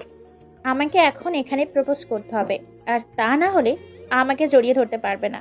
যদি প্রপোজ করি তাহলে তুমি আমাকে মারবে না তো, আর গালাগালি দিতে পারবে না? রিমি আমার কথা শুনে হাসি মাখা মুখটা নিমিষেই কালো হয়ে গেল। কারণ আগে যখন রিমিকে প্রপোজ করতাম তখন রিমি আমাকে গালাগালি করতো। আমি আর কথা না বাড়িয়ে রিমির সামনে হাঁটু গেড়ে বসে পড়লাম। কিন্তু এখন ফুল কোথায় পাবো? তখন মনে পড়ে গেল স্বামীর কথা। স্বামীকে দুই হাত দিয়ে উঁচু করে রিমির সামনে ধরলাম। হবে কি তুমি আমার এই দিনের সূর্য, যা আমার জীবনকে আলোকিত করবে? হবে কি তুমি আমার ওই পূর্ণিমার চাঁদ, যে আলোকিত করবে আমার রাত? হবে কি আমার না দেখা স্বপ্ন, যা প্রতি রাতে তোমাকে নিয়ে দেখতে চাই? হবে কি আমার ছেলে স্বামীর আম্মু? এই প্রথম কোনো ছেলেকে দিয়ে প্রপোজ করতে দেখলাম। আমি তোমার ছেলের আম্মু হব। এখন কি আমার বউটাকে একটু জড়িয়ে ধরতে পারি? না, এখন হবে না, স্বামী আছে এখানে। আগে বাসায় যাব, তারপর তোমাকে সব সময় বুকে শক্ত করে জড়িয়ে ধরে রাখবো, যেন আমাকে আর কষ্ট দিয়ে চলে যেতে না পারো। কে বলল আমি আমার সুইট বউটাকে রেখে চলে যাব? তারপর রিমি আর স্বামীকে দুই হাত দিয়ে দুজনে জড়িয়ে ধরলাম। রিমি যেন আমার বুকের সাথে মিশেই যেতে চাইছে। এই রিমি, আই লাভ ইউ সোনা। আই লাভ ইউ টু জান।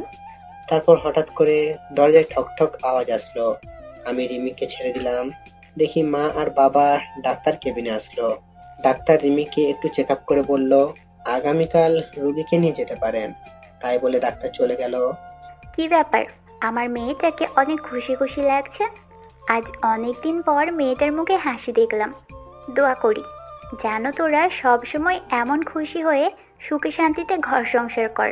রিমি মায়ের কথা শুনে কিছুটা লজ্জা পেল। কিছুক্ষণ পর একটা মহিলা এসে রিমিকে জড়িয়ে ধরে কান্না করে দিল। রিমিও সেই মহিলাকে জড়িয়ে ধরে অযোধ্যায় কান্না করে দিল। আমি আস্তে আস্তে বাবার কাছে গেলাম। বাবা, এই মহিলাটা আবার কে? একে তো কোনোদিন দেখিনি। আরে বলদের বাচ্চা বলদ, এটা রিমির মা, তোর একমাত্র শাশুড়ি আম্মা হয়। কি? আগে বলবে তো যে ইনি আমার শাশুড়ি হয়। আসলে রিমির মাকে কোনোদিন দেখিনি তো, তাই চিনতে পারছি না। আমি তাড়াতাড়ি গিয়ে রিমির মায়ের পা ধরে সালাম করলাম। রিমির মা আমাকে দেখে কান্না করে দিল। তারপর কিছুক্ষণ গল্প করে সবাইকে বাসায় পাঠিয়ে দিলাম। মায়ের সাথে স্বামীকেও বাসায় পাঠিয়ে দিলাম। আমি সারা রাত রিমির পাশে থাকবো, তাই সবাইকে বাসায় পাঠিয়ে দিলাম। এই, তোমার ক্ষুধা পেয়েছে না? না, আমার ক্ষুধা নেই, তবে কেউ যদি আমাকে নিজের হাতে খাইয়ে দিত তাহলে একটু খাইতাম আর কি। এত ঢং না করে সোজাসুজি ভাবে বললেই হতো। কি? আমি ঢং করছি? দাঁড়া, ওখানে আমি আসছি। আমি আর দাঁড়িয়ে না থেকে বাইরে এসে কিছু খাওয়ার আর ফল আর জুস কিনে রিমির কাছে আসলাম। তারপর রিমির হাত ধরে রিমিকে ওঠালাম। তারপর একটু একটু করে খাইয়ে দিলাম। আমি রিমিকে খাওয়াচ্ছি আর রিমি আমার দিকে এক দৃষ্টিতে তাকিয়ে আছে, আর চোখ দিয়ে টপ টপ করে পানি পড়ছে। আমি রিমির চোখের পানি মুছিয়ে দিলাম। তুমি আমার উপর যদি রাগ করো আবার চলে যাও, আমি সেদিন সত্যি সত্যি মরে যাব। ধুর পাগলি, কোথাও যাব না তোমাকে ছেড়ে। খুব ভালোবাসি তো পাগলিটাকে, তাই আর ছেড়ে যাব না। তারপর রিমি আমাকে একটু খাইয়ে দিল। তারপর রিমির বেডের পাশে একটা এক্সট্রা বেড আছে। আমি রিমির কপালে একটা চুমু দিয়ে পাশের বেডে ঘুমাতে যাব, তখন রিমি বলল, কোথায় আছো তুমি? কেন? আমি ঘুমাবো তো, তুমি এখানে ঘুমাও, আমি এখানে ঘুমাই। রিমি এবার রাগ করে কোনো কথা না বলে মুখটা অন্যদিকে ঘুরিয়ে বসে পড়ল। আমি রিমির কাছে গিয়ে রিমিকে আমার দিকে ফিরিয়ে বললাম, এই পাগলি, রাগ করছো কেন? হঠাৎ করে মুখটা বাংলা পাঁচের মতো করলে কেন? রিমি আমাকে জড়িয়ে ধরে আহ্লাদি কণ্ঠে বলল, আমার সাথে আমার বেডে ঘুমাবে তুমি। খুব জোরে ধরে ঘুমাতে ইচ্ছা করছে। তোমার ওই বুকে একটু মাথা রেখে ঘুমাতে দেবা? তারপর পাগলিটাকে বুকে জড়িয়ে ধরে ঘুমিয়ে পড়লাম। পাগলিটা আমায় জড়িয়ে ধরে মনে হলো রিমি আজ পৃথিবীর সবচেয়ে খুশি। তারপরের দিন সকালে ঘুম থেকে উঠে দেখি রিমি রাতের মতো জড়িয়ে ধরে ঘুমিয়ে আছে, কিন্তু রাতের থেকে এখন বেশি শক্ত করে জড়িয়ে ধরে আছে। তারপর রিমির কপালে একটা চুমু খেয়ে যেই উঠতে যাব তখন রিমি উঠতে দিল না। তুমি কখন জাগলে? আমি তো দেখলাম তুমি ঘুমিয়েছিলে। আমি অনেক আগেই উঠেছি, কিন্তু ডাকিনি, কারণ আজ সারাদিন তোমার বুকে শুয়ে থাকবো। তারপর বাসা থেকে সবাই নিতে আসলো আমাদের। তারপর আমরা সবাই বাসার উদ্দেশ্যে রওনা দিলাম। স্বামী তার মায়ের কোলে শুয়ে আছে, আর রিমি স্বামীর মাথায় হাত বুলিয়ে দিচ্ছে। তারপর বাসায় এসে গোসল করে যেই বের হব তখন রিমি আবার আমার সামনে এসে জড়িয়ে ধরলো। কি ব্যাপার, আমার পাগলি বউটা আজ মনটা মনে হচ্ছে খুব ভালো। তুমি সবসময় পাশে থাকলে আমি সবসময় খুশি থাকবো। তারপর দুপুরের খাবার খাওয়ার সময় আমি রুমে বসে আছি, তখন রিমি রুমে আসলো। আমি বিছানায় শুয়েছিলাম, রিমি আমার মাথার কাছে আমার মাথায় হাত বুলিয়ে দিচ্ছে। একটা কথা বলবো, রাখবে আমার কথাটা? আমি রিমির হাত জড়িয়ে ধরে বললাম, বলো। এতে আবার অনুমতি নেওয়ার কি আছে? না, তুমি আগে বলো কথাটা রাখবে। আচ্ছা ঠিক আছে, তোমার কথা বলো এবার। চলো নিচে চলো, আজ সবাই একসাথে বসে লাঞ্চ করব। আমি রিমির কথা শুনে ফিক করে হেসে দিলাম। এতটুকু কথা বললে তা আবার ভয় পাচ্ছ? আচ্ছা, তোমার কথা রাখতে হবে, একটা শর্ত আছে। তুমি যদি শর্তটা মানতে পারো তাহলে সবাই একসাথে লাঞ্চ করব। তোমার আবার কি শর্ত? বলো কি শর্ত তোমার? এখন আমাকে গুনে গুনে 20টা পাপ্পি দিতে হবে, তারপর আমি লাঞ্চ করব। আর যদি না দাও তাহলে আমাকে আবার কষ্ট করে বাইরে লাঞ্চ করতে যেতে হবে। আমার কথা শুনে রিমি লজ্জায় মাথা নিচু করে ফেললো। চা দুষ্টু, ওইটা আমি দিতে পারবো না, তুই দেখে ফেলবে। না, কেউ দেখবে না। আর যদি না দাও তাহলে বাহির থেকে লাঞ্চ করে আসি। তাই বলে আমি যেই উঠতে যাব তখনই রিমি আমাকে বিছানায় ধাক্কা দিয়ে ফেলে দিল, আর আমার বুকের উপর শুয়ে 4 ঠোঁট এক জায়গায় করে দিল। এইভাবে কতক্ষণ ছিলাম জানি না, তবে আমার বেশ ভালো লাগছে। তাই আমি রিমির 2 গালে হাত দিয়ে আমার কাছে টেনে নিলাম। রিমি আমাকে ছেড়ে দিয়ে যেই চলে যাবে তখন আমি আবার রিমির হাত ধরে আবার আমার বুকের উপর নিয়ে আসলাম। রিমি এবার আমার গলা জড়িয়ে ধরে আমার বুকের উপর শুয়ে পড়ল। এই, আমরা হানিমুন করতে যাব না? ঢং দেখে পাচ্ছি না, বুড়ো বয়সে হানিমুন? তোমায় বের করছি, দাঁড়াও। তাই বলে রিমি আমাকে মারতে লাগলো। কি, আমি বুড়ো? তাহলে তুমি আমার সুইট বুড়ি বউ? না, তুমি বুড়ো হয়ে গেছো। আচ্ছা ঠিক আছে, এই বুড়োর সাথে তোমার থাকতে হবে না, আর আবার চলে যাব আগে আমি আর স্বামী যেখানে থাকতাম। রিমি আমার কথা শুনে আমাকে এবার শক্ত করে জড়িয়ে ধরে কান্না করে দিল। না, তুমি কোথাও যাবে না, তোমাকে আমি কোথাও যেতে দিব না। তুমি চলে গেলে এবার কিন্তু সত্যি সত্যি মরে যাবো। চুপ পাগলি, মরার কথা আর একবারও যেন মুখে না শুনি। তুমি কি ভাবছো এই 5টা বছর তোমার কাছ থেকে দূরে সরে খুব খুশি ছিলাম, তাই না? তোমার কথা প্রচুর মনে পড়তো, খুব কষ্ট হতো। আমার মা বাবার কথা মনে পড়লে। তাহলে তুমি বললে কেন এই মাত্র আমাকে ছেড়ে চলে যাবে? না, তোমাদের ছেড়ে আমি কোথাও যাব না। চলে নিচে যাই, সবাই অপেক্ষা করছে। তারপর নিচে এসে সবাই একসাথে খেতে বসলাম। রিমি স্বামীকে খাইয়ে দিচ্ছে। কতদিন পর বাড়ির রান্না করা খাবার খাইলাম। খাওয়া শেষ, উঠতে যাব তখন বাবা বলল, আহনাব, তুমি কি ঢাকায় চলে যাবে নাকি এখানে নিজেদের ব্যবসা দেখাশোনা করবে? না বাবা, আমি আর ঢাকায় যাব না, এখানে নিজেদের ব্যবসা দেখবো। তবে কিছুদিন পর থেকে অফিসে যাব। আমাকে এক জায়গায় যেতে হবে, আর সাথে রিমি আর স্বামীকে নিয়ে যাব, আর আগামীকালই রওনা দেব। ঠিক আছে, আর সাবধানে যাস। তাই বলে রুমে চলে আসলাম। তারপর রিমি আসলো রুমে। এই, আমাদের নিয়ে তুমি কোথায় যাবে বলি না কিন্তু। কেন, সেই সময় বললাম তো হানিমুনে যাব, আর খুব গুরুত্বপূর্ণ একটা কাজ আছে ওখানে। কি এমন গুরুত্বপূর্ণ কাজ যে আমাকে বলা যাবে না? সময় হলে সবই জানতে পারবে। তারপর দিলাম একটা ঘুম। ঘুম থেকে উঠে রিমিকে বললাম গুছিয়ে নিতে, আজ আমরা ঘুরতে যাব। রিমি এতগুলো খুশি হলো। আচ্ছা, আমি কোন শাড়িটা পরবো?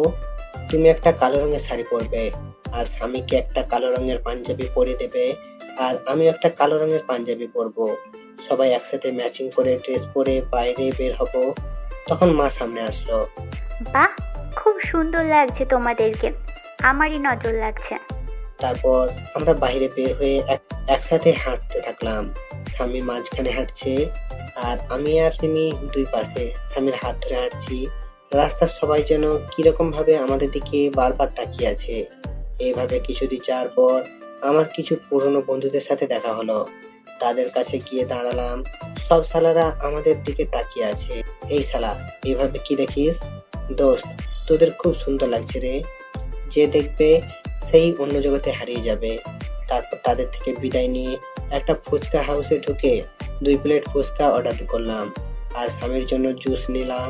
তারপর হাঁটতে হাঁটতে বাসায় চলে আসলাম। রাতে একসাথে খাবার খেয়ে রুমে চলে আসলাম। কিছুক্ষণ পর রিমি স্বামীকে কোলে করে নিয়ে বিছানায় ঘুম পাড়িয়ে দিল।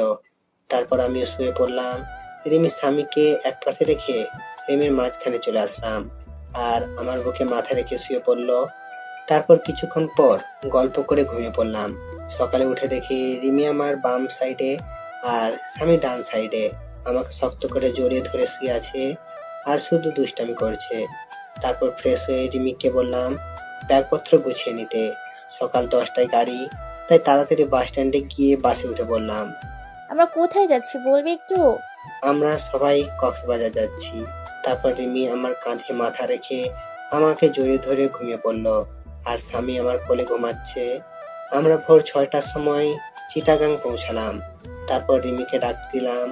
তারপর বাস থেকে নেমে একটা রিক্সা নিয়ে সোজা চলে আসলাম সেই চায়ের দোকানে, যেখানে ঠিক 5 বছর আগে একটা বাচ্চা ছেলে নিয়ে এসেছিলাম। দোকানদারের কাছে গিয়ে দেখলাম চাচা এইমাত্র দোকানটা খুললো। আমি গিয়ে চাচাকে জড়িয়ে ধরলাম। চাচা আমাকে দেখে খুশিতে জড়িয়ে ধরলো। তারপর স্বামী আর রিমিকে ডাক দিলাম। চাচা দেখেন তো চিনতে পারেন কিনা। ভালো করে দেখো, কিন্তু স্বামীকে চিনতে পারছো না। চাচা আমার সেই ছোট্ট ছেলে যাকে আপনি আশ্রয় দিয়েছিলেন।